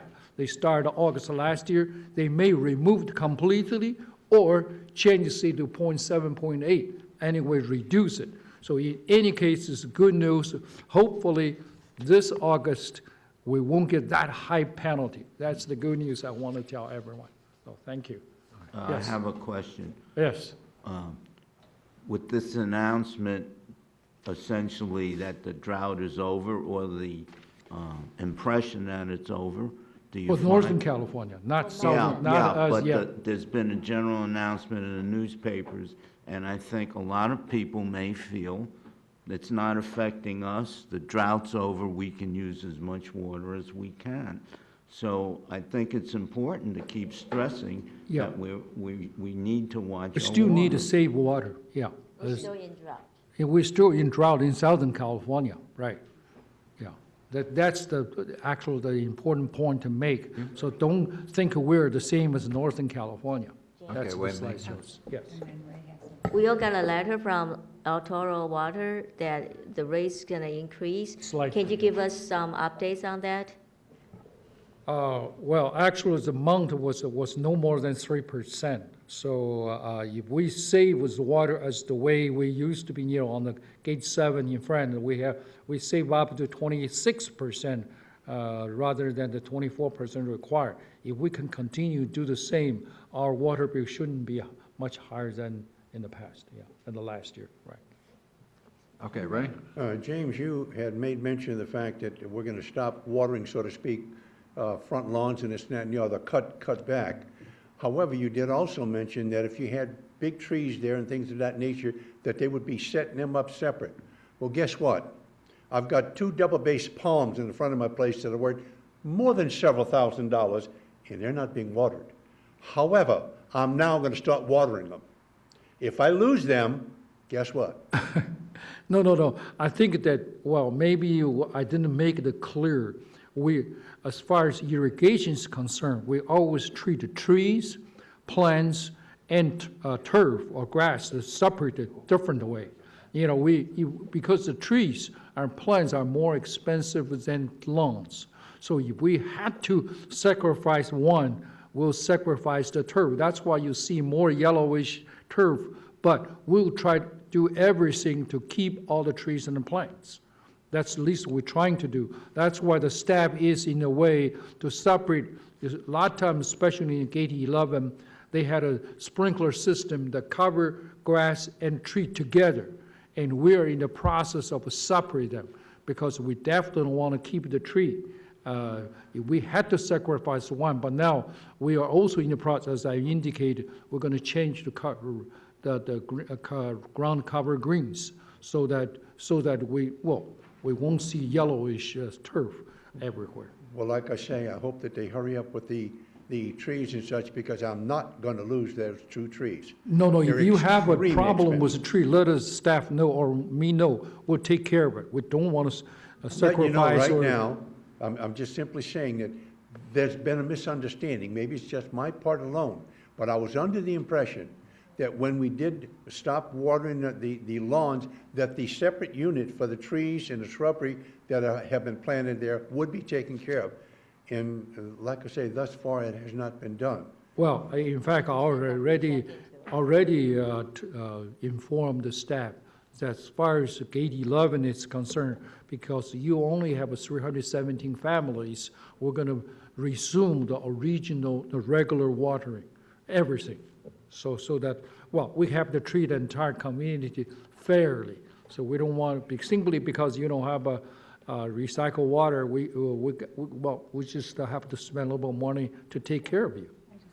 Yeah, let me, with this new announcement coming out here by Altura Water, I may have missed it, but how does that impact Tier 3, Tier 4 rates? Do they go away or reduced, or? No, they're still going to be there. So just, in other words, right now, the allowable irrigation and amount is only half of compared to past years, So, but if they review this and change the fact back to say to 1, that means essentially we're back to original amount. Okay. And then that definitely will help, the total amount on the Tier 3, Tier 4. Okay.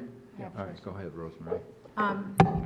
What if a resident notices that a sprinkler is not working, broken, and some water's leaking, or, for example, where I live, the sprinklers are on so high that you could wash half of your car? So it's true. You could run out No, with soap on the car. that- If somebody sees something like that, what should they do? Well, call the. Call who? Who should It they means call? that call the security, sometimes call the security, because security, they have the special connection to tell property service, hey, go take care of it. So, but, I mean, at 11 o'clock at night, maybe somebody didn't want to call security because the sprinklers go on late. So No, what should, security is 24 hours, yeah. well, Don't call other staff, but call security, they're 24 hours. and any time of the day, if something's wrong with your water, you should call security? Security, yeah, because they will react immediately. Wait, Lori's jumping in here. If there's the big streams of water and a broken sprinkler, you can, during the day, you can always try recreation. If it doesn't work, then landscaping. If that doesn't work, then definitely call security, because in security, we want to get those streams of water off as soon as possible. So in the day, you would call resident services, and then after hours, call security, or call security. That's what you're saying? Right, call property services. If you're not getting an answer, call security, and in the nighttime, call security. Okay, thank you very much. Ray? If I might, I don't know how many times I've mentioned this, but there's a specific area where the foot patrol and the other patrol officers will take care of a group of things, which I'll talk about later. But one of the main things is maintenance, failing sprinkler systems. Right, first thing that's mentioned, call security. I've mentioned this time and time again. And I only asked because I thought it was good to mention it to our community again. Thank Okay, you. let's continue on. Item 17, that meeting of the Energy and Technology Committee was canceled, so there's no report there. So we're moving on to 18, Problem Resolution Services, Ray Gross. Yes, we have 2 staff members that are absolutely phenomenal. Barbara and Louie are there at every meeting that we have. We did lose 2 staff members in the past, therefore things were being slowed down. They're catching up, and when the people come in for problem resolution, I like to call it challenge resolution. Problems are never solved, but challenges are taken care of.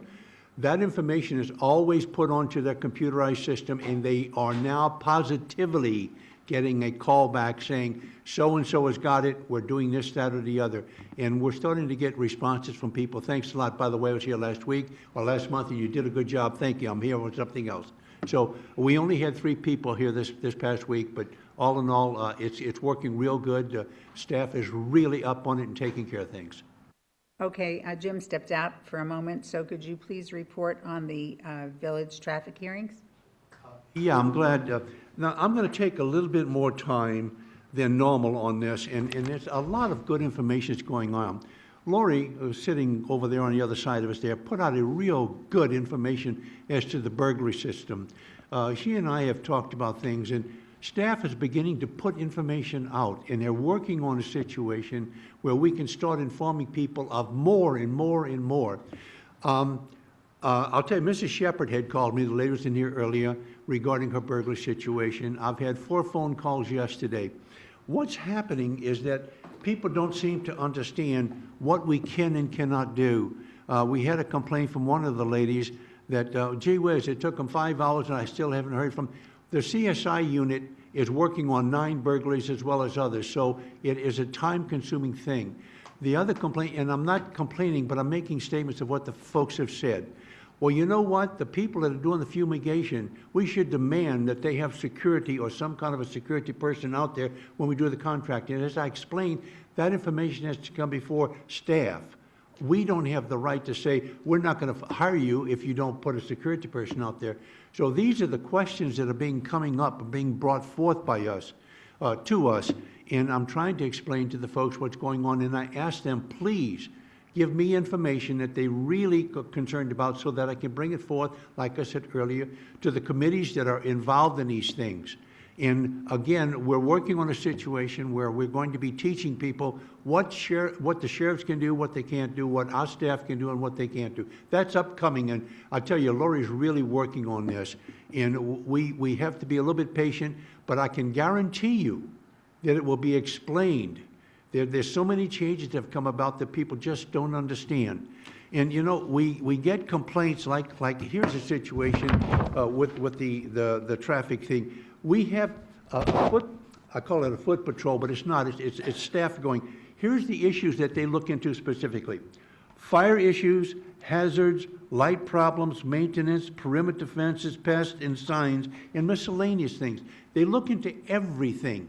Then they contact the proper people, the proper staff people, to get these things taken care of. That's a phone call made immediately or a report is made immediately. We have concern. People don't seem to understand. We're having traffic tomorrow. It'll be an all-day affair. And people come in and they say, well, you know, I stopped at that stop sign, but you're telling me that I didn't stop. So it happens to be that the stop sign is 14 feet back here, and it's not at the corner where the white limit line is. The reason for that is because there's a water meter there, and you can't put a stop sign there. So you still must stop at the white limit line. So we're explaining this to people, and you'd be amazed at how many people are thanking us. We show them pictures of them going through the corner area. You know, I always stop. I always stop. Well, guess what? Going through a 25 or 30, say, oh my God, I went through the 25, 30 miles. It's an education. They are now understanding, and we explain to them at the traffic hearing why you have to do this, and this. We are mandated by state and federal law on a lot of things. So we're trying to explain these things to them. We have a list of people, like I say, it's absolutely amazing on what's going on. And I think the more we can teach these people, the better off it's going to be to help us to understand and have them understand. You know, it's amazing when you stop and think about it. There are burglary in autos. We only had 2 so far this year. Only 2. When I said we only had 2 residential burglaries, guess what? We're now up to 11. So, you know, things change immediately in the stop signs. Also, it's been said, why do our security people have to write a notice on everything? Well, I've got an answer for that. The reason being is we have a situation here. This is from the traffic committee. From last year to this year, there's been in excess of 5,000 notices of violations. Now, there's a section here that says voided or suspended. When the people come before the judges, the information is provided to them as to what's going on. We can then make a determination, let's make a deal. Either go to school or, oh, I see, this happened, this happened, this happened. You're excused from it completely. It's not up to the security people. Also, people are refusing to give their driver's license, to show their driver's license. We talked about that last month. And one particular person was so upset, she almost physically attacked the officer, where another one had to step in and restrain her. You must show your driver's license. And what happens is when we get the notice of violation, there's a section in here that says driver's license. And many times they're empty. There's nothing there. The reason for that is many reasons. People will avoid the security and they'll go out the gate. They can't stop them after they leave the gate. So they write the vehicle license number. When they come before us, my job is, may I see your driver's license? Why, may I see your driver's license? And you have 14 days. If you don't have one, you can't produce it. You have 14 days to get it in. And then, if you don't, guess what? Compliance comes in, you get your sticker taken away. There are rules that must be applied. And these are the things that are going on. And you know, it's absolutely amazing. I am so pleased with what's going on with the 4 judges. The people are actually thanking us for a lot of information. So education, education, education. That's the most important thing. And I'll tell you, this report, like I said, that Lori put out, this report on the burglaries and such, was phenomenal. And we're going to start doing this. And we're going to start teaching people. You know, one of the most important things here, I've been working on the gate project since 2010. I made mention a while back, just for instance, at the Oak Creek thing, they're talking about, well, we don't have any gates there and people can get in. Yes, we can. And the reason those gates were taken down is because the rocks and trees would break them down and it was costing us a tremendous amount of money. I begged and pleaded, beginning in 2010, put cameras in there or motion sensors. Oh, no, we can't do that. That's too much money. This is what we're faced with. We also have with this new system for the vehicle license, they say, well, you know, what do you want the vehicle licenses for? You only look at 200 or 300 pictures. What good does it do you? It's an investigative aid. It's a tool. It tells me as an investigator, boy, so-and-so was in here. And oh, by the way, that person used to live with so-and-so, and they were a known felon, and they're forcing their way. There's many things we can find out. We're not trying to be nosy and look into your background. I'm also suggesting that staff consider the 5 people that we sent passes out to, as well as others, for instance, caregivers. We want their license numbers put into the system so that if they come in, oh, Ray, come on down. That way there's no backup into the, we're not trying to be nosy, but it'll also tell us what's going on. And if one of the caregivers has been causing a problem, and that comes up on a license plate, you can't come in here anymore. We know what's going on that way. It's a very good tool, and staff is really working on these things. I believe I've covered pretty much of it. And again, like I say, some people saying, oh, we don't have any burglaries yet. It's been in the paper. We never have any burglaries. We don't have any crime. What do we need those $1 million gates for? That's the reason, because it does happen. Thank you. Good report, Ray. Thank you. On item 20, report of the Communications Committee. Rosemary? I would really like to thank the members of our committee. Communication is so important, and through their energy, we're getting things done. At Bert's recommendation from the Village Helper Program, we more or less determined that our residents don't know as much as they should. Like he gets calls like, how do I turn my water on? How do I get trash delivered? So because of all of his great comments, and we're going like this, because of all of his great comments, Third has a new member or new resident package that we give, and we said, okay, let's sit down and go through everything. You know, we shouldn't be waiting for orientation for them to find all of this out, like what mutual do I live in? So we updated, or we all worked together as a group to update the new resident folder. Welcome packet, whatever, our welcome packet. Well, we could have a welcome wagon, but, and then we also updated our orientation packet, which obviously became much slimmer because we moved it into the welcome packet. And then we also were able to work with Lori and give a few recommendations or thoughts for our docent packet, the docent packet. So it was really a great meeting, and everybody really worked hard. I also want to thank our committee for getting the articles in for the newsletter. And Bert Baum does really a lot of work on it. And we're going to request that as soon as we have enough staff that we stop having to write the articles, because we're not supposed to be doing the work, and it seems like we are doing a lot of that. So, but other than that, that's what I had to say by communication. Does anyone on the committee have something to add? Yes, Bert does. Yeah, I just wanted to make a slight correction. It said that I went to the Algarrobo Club meeting. I think it was Bill Walsh, right? Okay, that's in the minutes. Thank you. Yeah. Thank you.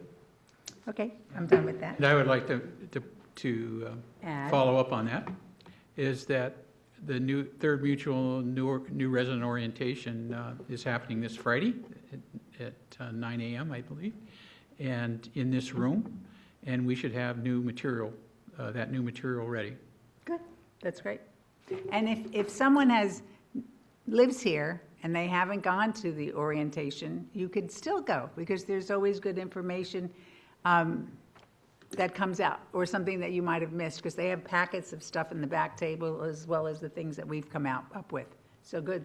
And Bill is on this Friday, in case anyone wants to see him. Rosemary? Yes. I would encourage all new residents, if they're watching this program, to go to the new orientation meeting, and even they can take the bus tour. That I think there are 2 every Thursday, just if they want to familiarize themselves a little more with the whole community. And I would also ask them to consider to subscribe to the newsletter. That's a community newsletter, open to all the residents. We've gotten very good feedback on it, and I would encourage everyone to subscribe. And all you need to do is go to the Laguna Woods website, www.lagunavillage.org, and there'll be a place there to subscribe. Doesn't cost you a nickel, and you get it by email. We also are printing, I believe now it's 1,000 copies, I think so, of the newsletter, and they're available at the community center as well as the rec rooms and also at the towers. So, good job. Okay, we're done. Okay, moving on to item 21, report of the Laguna Canyon Foundation. Director Gross. Also at the meeting on Friday, there's a packet that's given out that gives you tremendous amount of information, insurance information, all of the emergency numbers to call, different locations, what the rules and regulations are here. It's a super good packet. In any event, there has been a big change as to how the Laguna Coast Wilderness Park and Laguna Canyon information sheet is given. Unfortunately, we've removed some of the racks in the hallway, and last month, unfortunately, we threw away 40 of these packets because people didn't understand, and I did mention it. Come to the front desk. That is extremely important. Come to the front desk at the office here, and if they don't have them there, they will direct you as to where these information sheets are. It's very important because it has a lot of great information on it.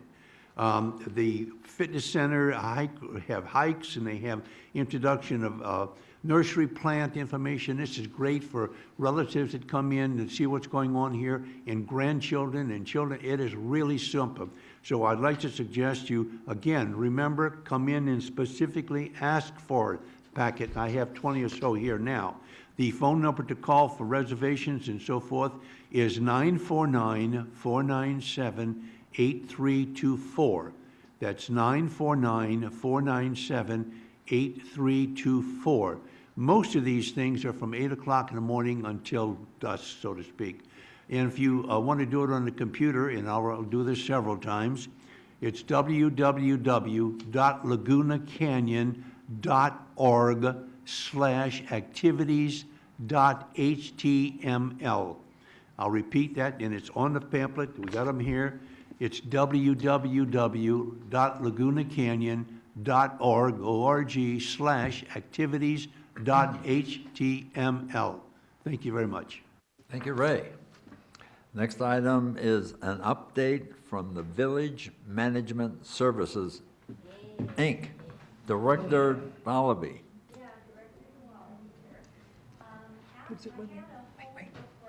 Wait. Okay. Okay, I had a report that I typed out, and I was going to read it, and then, of course, listening to Brad this morning, I see that many of the things I was going to talk about, he already talked about. So I think I'm going to wing it, and I'm going to do what I think is important for the community, and that is many people approach me and ask about VMS board and about VMS, and they're still unclear about some of the structure. So I think I'll explain that a bit, and then have some things I want to report as far as what we're doing. VMS board is different than VMS Inc. So when Brad is reporting the things that are changing and that he's doing, which are so many, and Lori and the staff, these are things that the staff is doing under Brad's supervision. Now I'm going to digress for a minute. When our board was put together 5 months ago, we've been in existence 5 months. Brad's only been here 3. The board was brought together about 5 months ago. There are 3 directors from each mutual and GRF, so there are 9 of us. So 9 people who many never met each other before. Many had never served on a board. Many had never served in any kind of a community or a committee, but they were elected or selected because of their expertise or life experience that the GRF and the mutual boards, in their wisdom, thought these people would be good board members for the new VMS board. So 9 of us who've never met, it's like thrown into a vacuum. We had no instruction, we had no documents, we had no task, we had no structure at all. It's like, okay, here you all are, go be board members for the new corporation. And I thought, now, and all of you have been appointed to these boards, the community boards here, and when you come on, you're coming into a board that's been in existence for many years. Policies and procedures are in place. You have the wisdom and the mentoring of the previous members to guide you. And if you remember, when your first couple of months on a board as board of directors, you know how lost you must have been, and you couldn't have done it if somebody hadn't helped you. We didn't have anybody to help us. We had a lot of criticism. You guys don't know what you're doing. How can you do anything? We had so much criticism, and I hate to say we still do. So I'm going to kind of do a little education here. Our primary job is to oversee our general manager and his staff. Now, have you ever tried to oversee a whirling dervish? Brad and Lori and Chuck, and I don't want to forget anybody. As Brad said this morning, all but one of the director slots has been filled, and that would be the recreation and special events director. We haven't got one of those yet, but everybody else, the positions have been filled. And all these people are so highly qualified, they're so professional, and they're so busy. They're everywhere all the time doing everything that needs to be done. I have never in my life seen such responses to requests. Doesn't matter. Somebody on the street can approach Brad and say, say, okay, yes, we'll fix it. I mean, it's amazing. The man is amazing. The whole staff is amazing. Not just the new directors, but the existing staff. And without Betty and Jackie coaching us, because they were the only 2 people that we had, you have to remember, to give us any input or coach us. And all the directors from the 2 mutuals in GRF, they're coming from different perspectives. And remember, many of these people had been at war for several years, and they weren't speaking to each other. And part of the whole idea in bringing this new VMS corporation together, which of course requires by law that they have a board of directors, so that would be us, was to unify this community. And I'm here to tell you it's amazing. What excites me most about my role is the synchronicity, the cooperation, the mutuality that is now occurring between the mutuals and GRF. and VMS. It's wonderful to see. And I was thinking about the e-blast that we got, those of us that subscribe to the newsletter at GRF, we all received the e-blast this weekend about the burglaries. It was wonderful. And it's like the community wants transparency, they want communication. We're giving it to them. And it took all the boards to put that together.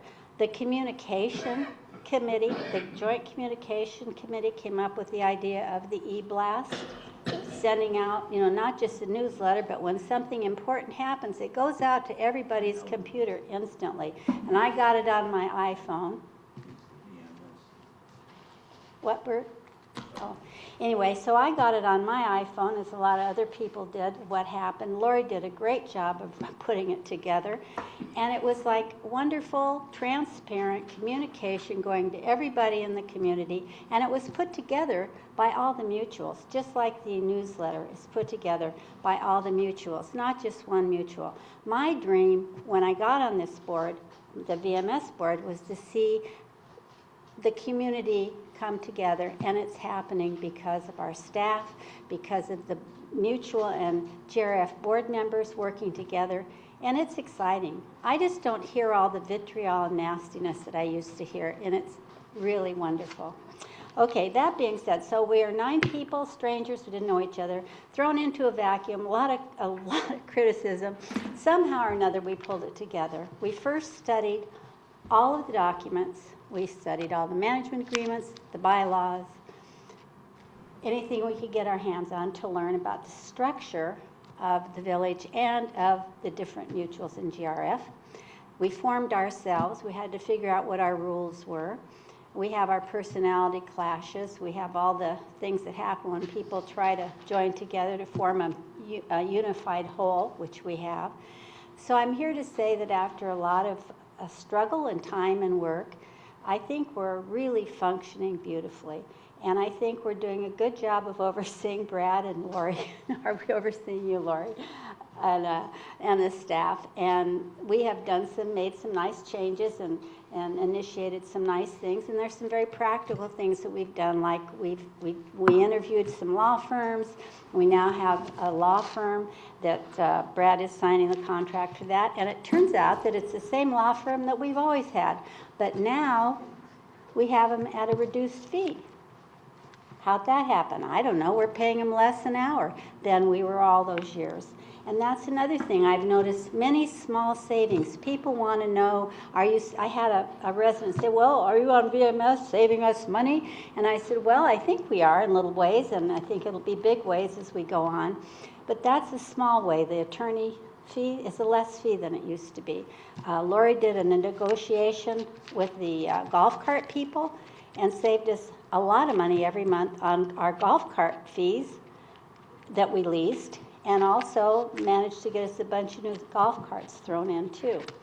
The insurance, we've interviewed 3 brokers, and they focused on one, I believe, now, and are going to get the insurance contract done for the health insurance for the employees. I know there's other little things where we've saved money here, money there. Oh, and the wonderful lobby, all that is wonderful. The art, everything. I don't want to repeat what Brad has said. I'm trying to be original here so you don't get the same story. And I noticed out in front, I don't know how many of you noticed that out in front, on the front of the building, there's a glass case, and it has all our bulletins and things in it. How wonderful. Residents can now come when the building's closed and look outside and see when the meetings are. And they don't have to come in the building, which lessens the noise and the chaos in the building. That's a little thing, but there are so many of those little things that have been done and are still being done. And I'm so grateful, and I thank you for appointing me to this board. It's been a wonderful experience, and we're growing. We're getting better every day. And, the other thing I wanted to say is because we had no history and we had no documents, we had nothing, all the decisions that we're making now about how to do things, those are for the information and structure for the future VMS boards as they come in. Because we had to create it all. And that's what we're doing. Our policies, how we operate in meetings, and just for the information of people that aren't here, we have open meeting and closed meeting. And like the big boards, our closed meetings are to discuss contractual and personnel matters. And our member boards, who would be GRF, United, and Third, our member boards aren't allowed in our closed meetings, but they can come to our open meetings. So our members that come to our meetings are the same in a way as the residents who come to the board meetings of the other, of GRF, Third, and United. So our members, which be these people here, and the other corporate members, can come to our open meetings, and they do, and they listen, they offer input, they check on us once in a while to see how we're doing, and we like to have them and we like to have their input. But our personnel and contractual meetings are closed meetings, and that's where a lot of decisions get made and a lot of things get done. So that being said, I think I'll be quiet now. It's been a great experience. Go ahead. Thank you, Donna. Donna really enjoys her position and actually told me that when and if we are accepting applications for next year, she would consider to run again. Sure, yeah. So, because remember, she was only on a one-year term. But one thing I do want to add, though, is I don't want the residents to think that when we assigned our members, we just left them and ran away. Because Third has really tried very hard to work with our 3 representatives, and we've really been a little bit of a driving force with Jim and Wei Ming, and I think to try to get the other presidents to try to work together to make sure that we're all trying to do the same thing with VMS. And we have been, and actually we've probably had 5 or 6.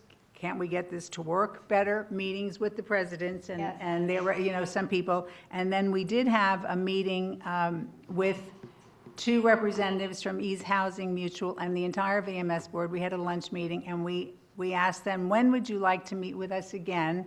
How often?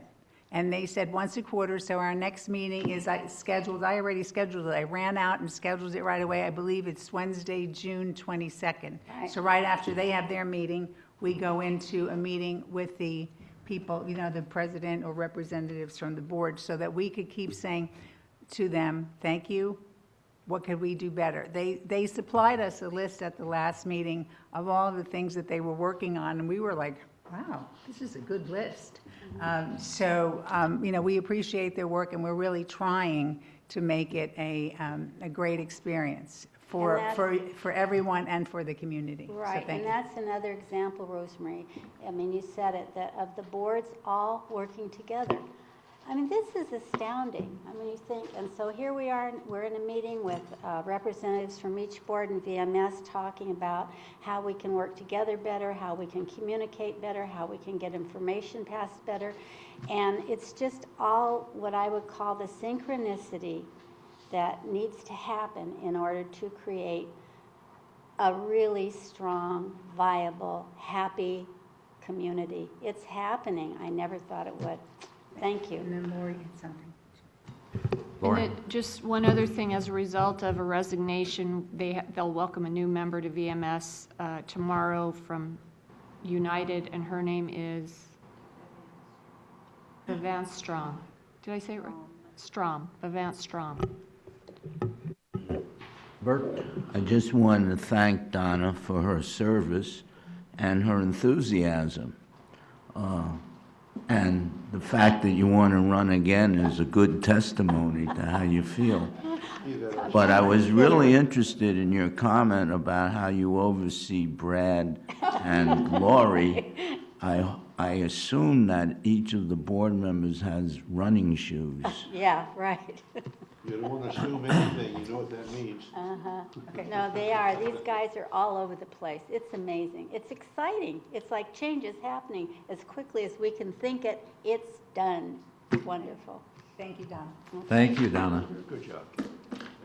Okay, next item in GRF committee highlights. We'll start over here with Dave, and just report on your attendance at GRF meetings, if any. Yes, I attended the Transportation and Mobility Committee meeting yesterday. We talked about bus ridership. Staff did an excellent job in analyzing the ridership issues on the buses, and it was very enlightening and has given us a good place to start in looking at the bus system. Good. Thanks, Dane. Yeah, a couple of committees, the GRF Energy Committee and the GRF Clubhouse 2 Committee. I'm going to leave the GRF Media and Communications Committee comments to Rose Marie.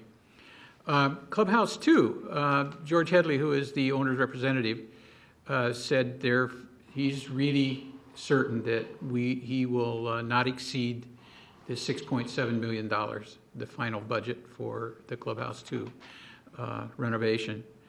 They have hired an interior designer, or we have, and she or her company are going to be interior designing that building.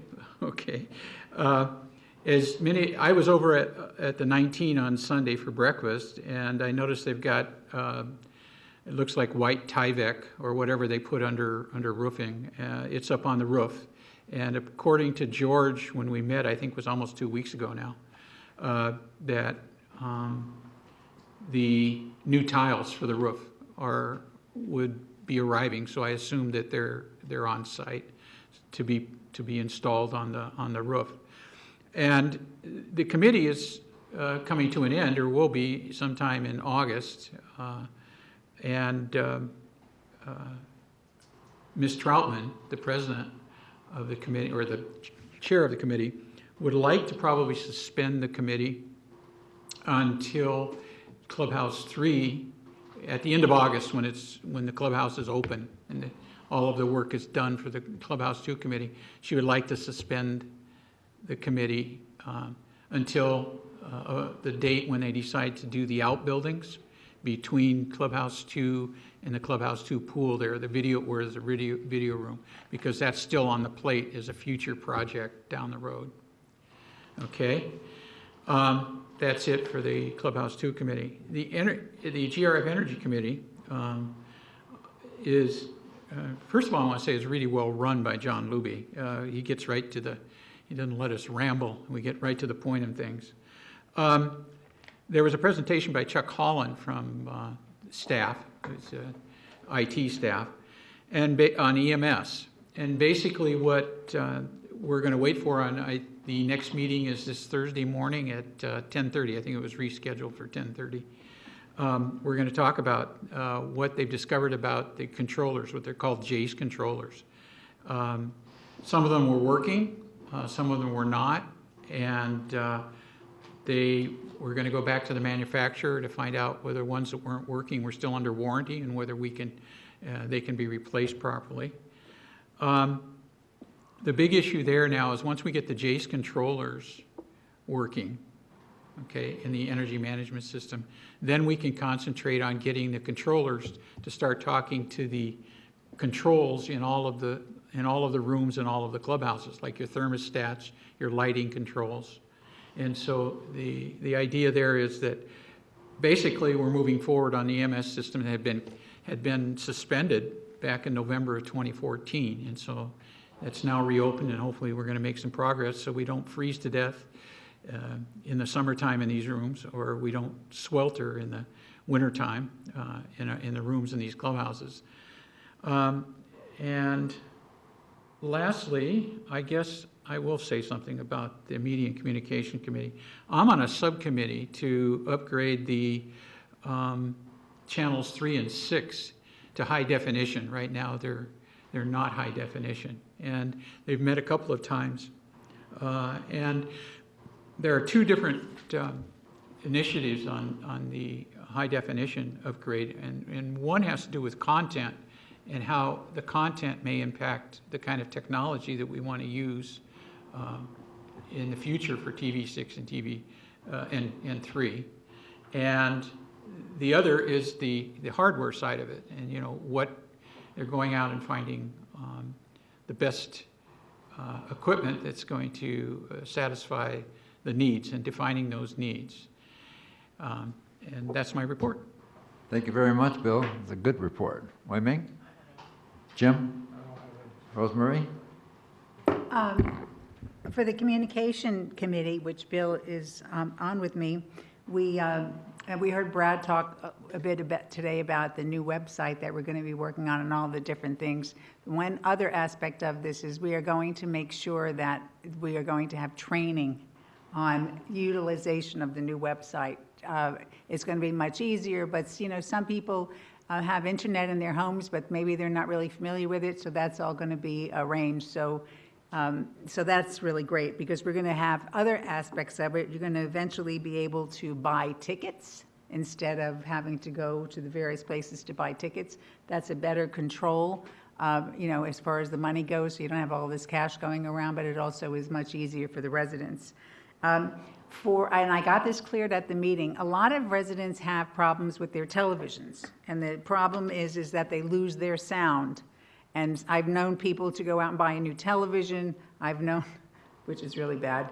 I've known people who call in and it still doesn't get fixed. We were told by the head of the television program, Russ Ridgway, that if you are having a problem with your television and you're losing sound or you're getting you know, different things on the screen, that we are to call and schedule a no-charge service call, so that someone could come and check to see if it is in your box. So we have to try to be addressing it.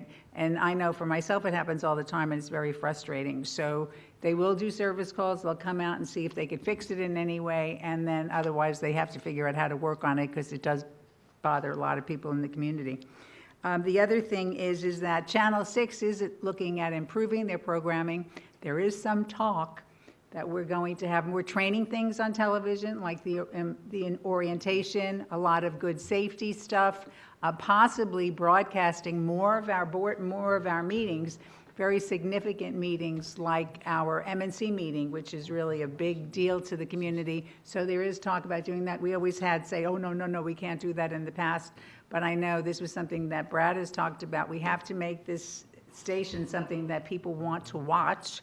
And also they arrange for taping times at different times of the day so it doesn't interfere with your other tapings. So all of that is happening. So I think that that's really, really good.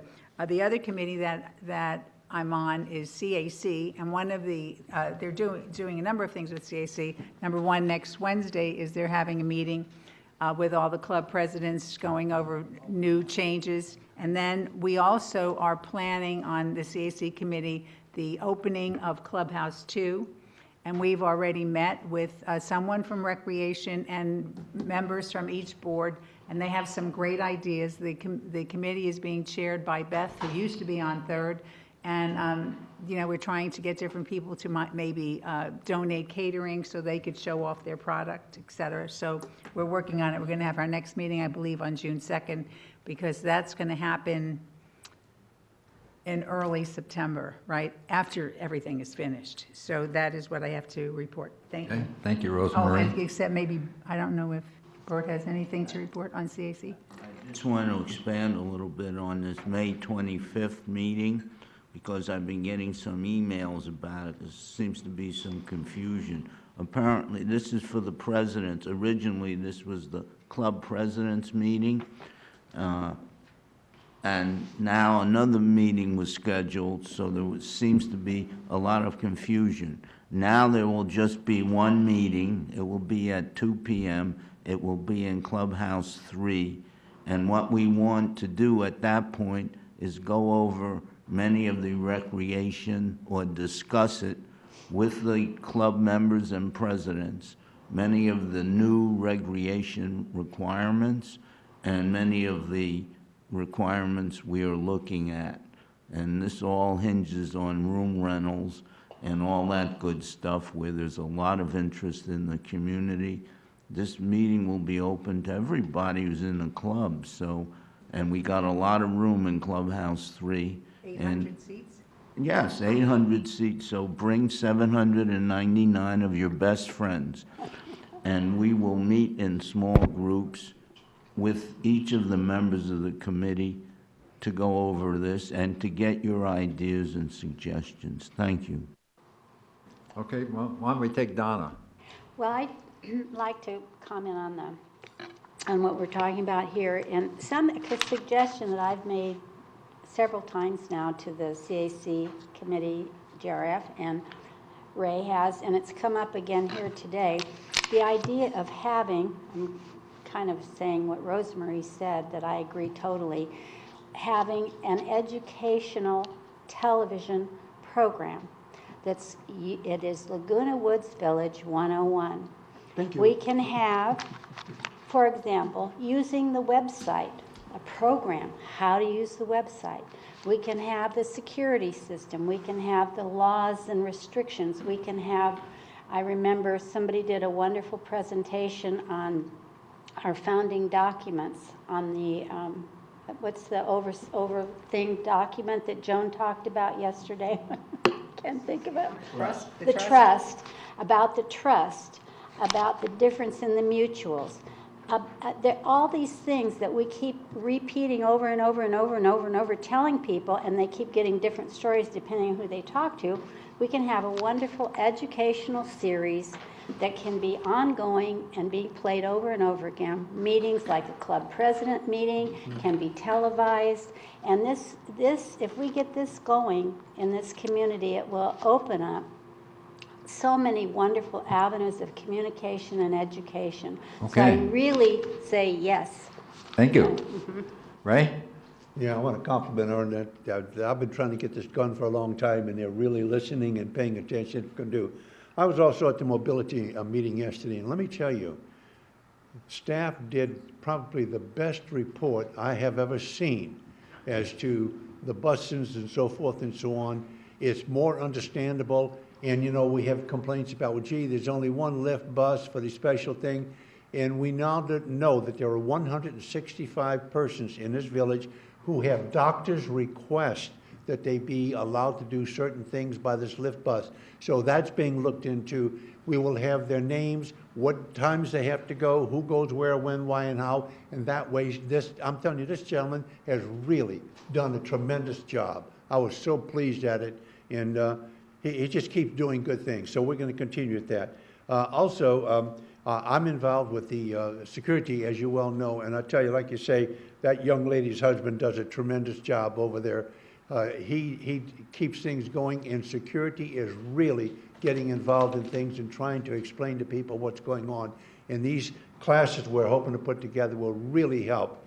And one thing on the Channel 6, Russ Wedgway has assured me. I went in and said, you know, I'm really concerned that if I want to record 2 programs and I want to watch a football game or something, I can't do it. And he says, well, that's because you're full. And he says, I can guarantee you we're looking into that, and you're going to be the guy that's going to try it out and tell us how good our new system's going to be. So Russ is really working on things for, like you said, on this committee. They are really going at it. This guy is just super. Thank you, Ray. Director Carpenter. John? Okay. And Bert? All right, you sure? You shouldn't have asked me. Big mouth. I want to give a kudo to a VMS employee. I had trouble with my box, and I called up, and Orge, well, he said, I'm George, came over, and he gave us excellent service. He was very knowledgeable, worked very efficiently, and extremely pleasant. He's a definite asset to VMS and to our community. So I want to thank him. Thank you very much. Okay, now we'll... What about Lori? What if Lori wants to say something? Lori, do you have anything Not to say? director. I'm sorry, but I'll ask her. Lori, would you like to say something? You sure? You could be an Okay. honorary director. Okay, now we'll go to item 24, director comments. Dave? No comment. Bill? I'd like to make a comment. I'm sorry that Lynn Jarrett left, but having gone to 2 public meetings and spoken at the public meetings, like the Algarobo Club and at the Garden Villa Association this last week, I'm quite impressed with the idea that the more we communicate, the more people can get a better understanding. One of the things that really struck me in Governance 102, presented by FutureSense, when the presenter said, what do people do when they don't have knowledge? They fill in the blanks they make up things, and it's usually negative. And that will stay with me for a long time. And I think that we've got to continue to keep people informed about what's going on and not let the negative elements in the community project their misinformation. And so I'm an advocate. Let's talk to anybody that has a question. Let's bring them on. Okay. Wonderful. Thank you. That's an excellent comment. Wei Ming, Jim, Rosemary. I had just two things that are really important. I do want to thank Lori for helping us and to Brad to taking over helping the residents, because I used to probably get maybe 10, at least 10, maybe 12 emails or phone calls a week, sometimes in a day, but that might be from just one person. And they really are working very hard to, if somebody calls us constantly, we turn them over to Lori, but lots of times if we get requests, we turn them over and things are taken care of much better. So I really thank you for all your help. The other thing is and this is an MNC thing and a Lori thing, we're working with the head of MNC and with staff to come up with a list of all of the outstanding tasks that MNC has to do, the things that we've asked for in all of these years that might still be undone, and it's already started. I've added some items to it, so it's not a project list, it's a task list. We couldn't come up with another name, Dave, if you can come up with it, and we will have that ready for the next MNC meeting, so you could put that on the agenda. So thank you very much. Okay, Ray? Yeah, I've said an awful lot. The only thing I'd like to say is Lori has done a phenomenal job. I'm very, very pleased with her. In fact, she's gone one step further than most people. We have a new security chief coming in, and he likes to fish. So she made sure that he's going to get a picture of my 8.2-ounce trout that I caught right here at Laguna de Gal Lake. See, I'm telling you, she follows up. She listens. Okay, Bunny? Last chance. How can you beat that?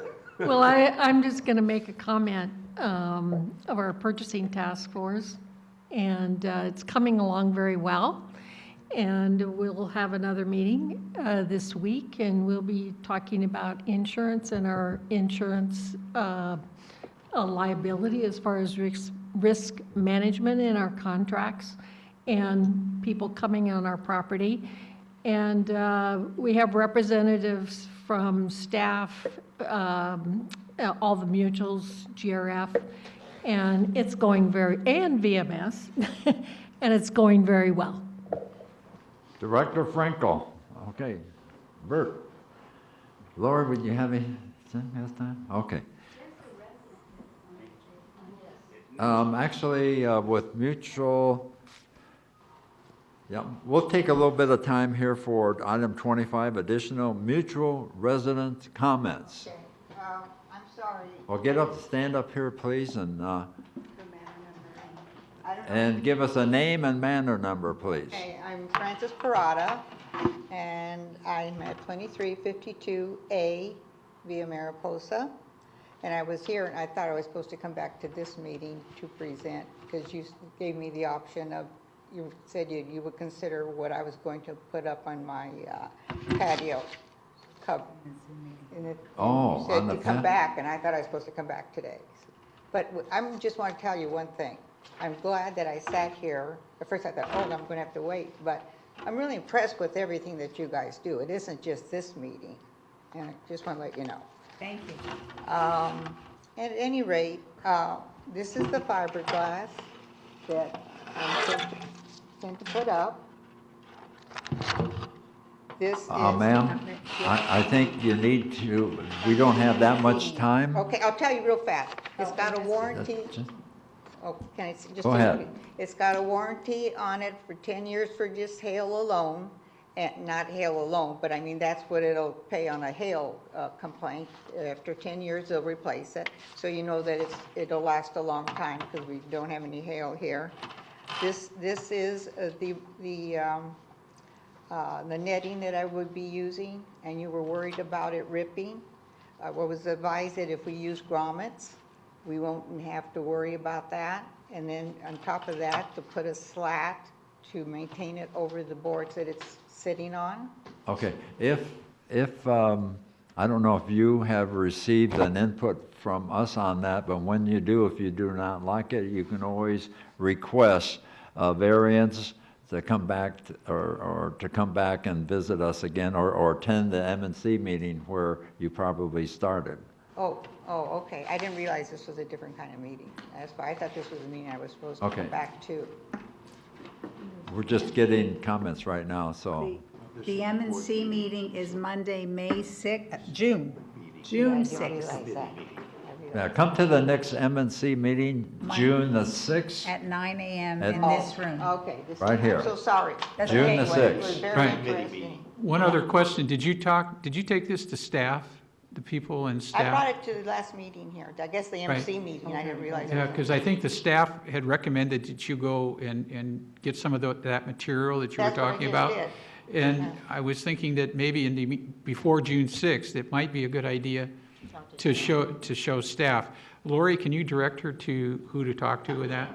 Sure, that's Zora, Dr. correct? Brett. Pardon me? Zora? Yeah, Zora, Somebody in, it's who really goes on our in bus tours? Compliance, it's in yeah, compliance. compliance. Bill, it's, Compliance, okay. Bill, I know. it's Okay. 2352 on your first page here. Right. In there. I'm aware of it. I'm just thinking of who goes on our bus tours? Is that the new people? It's Wendy's, the people who replace Francis. Wendy. Is that Francis? No? Oh, Okay, I'll figure it out. You mean Okay. Wendy Panizza? No, Yeah. no replacement. No, she doesn't work here anymore. I know, they're the gentleman that replaced her. Yeah, one of Oh, who them, replaced her? They're working on one that, of so them she was should talk named to Brett, us. and the other one was Rod. Right. Rex is his name that replaced her. They'll work out the details on what Right. their recommendation might be.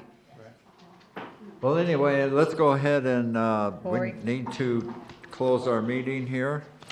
I make a motion that We recess. We're going to, just a minute here, if you don't mind, let me, plans. I don't know. okay, at this time, the meeting will recess for lunch and reconvene to executive session to discuss the following matters and a number of things here. So, thank you all for coming.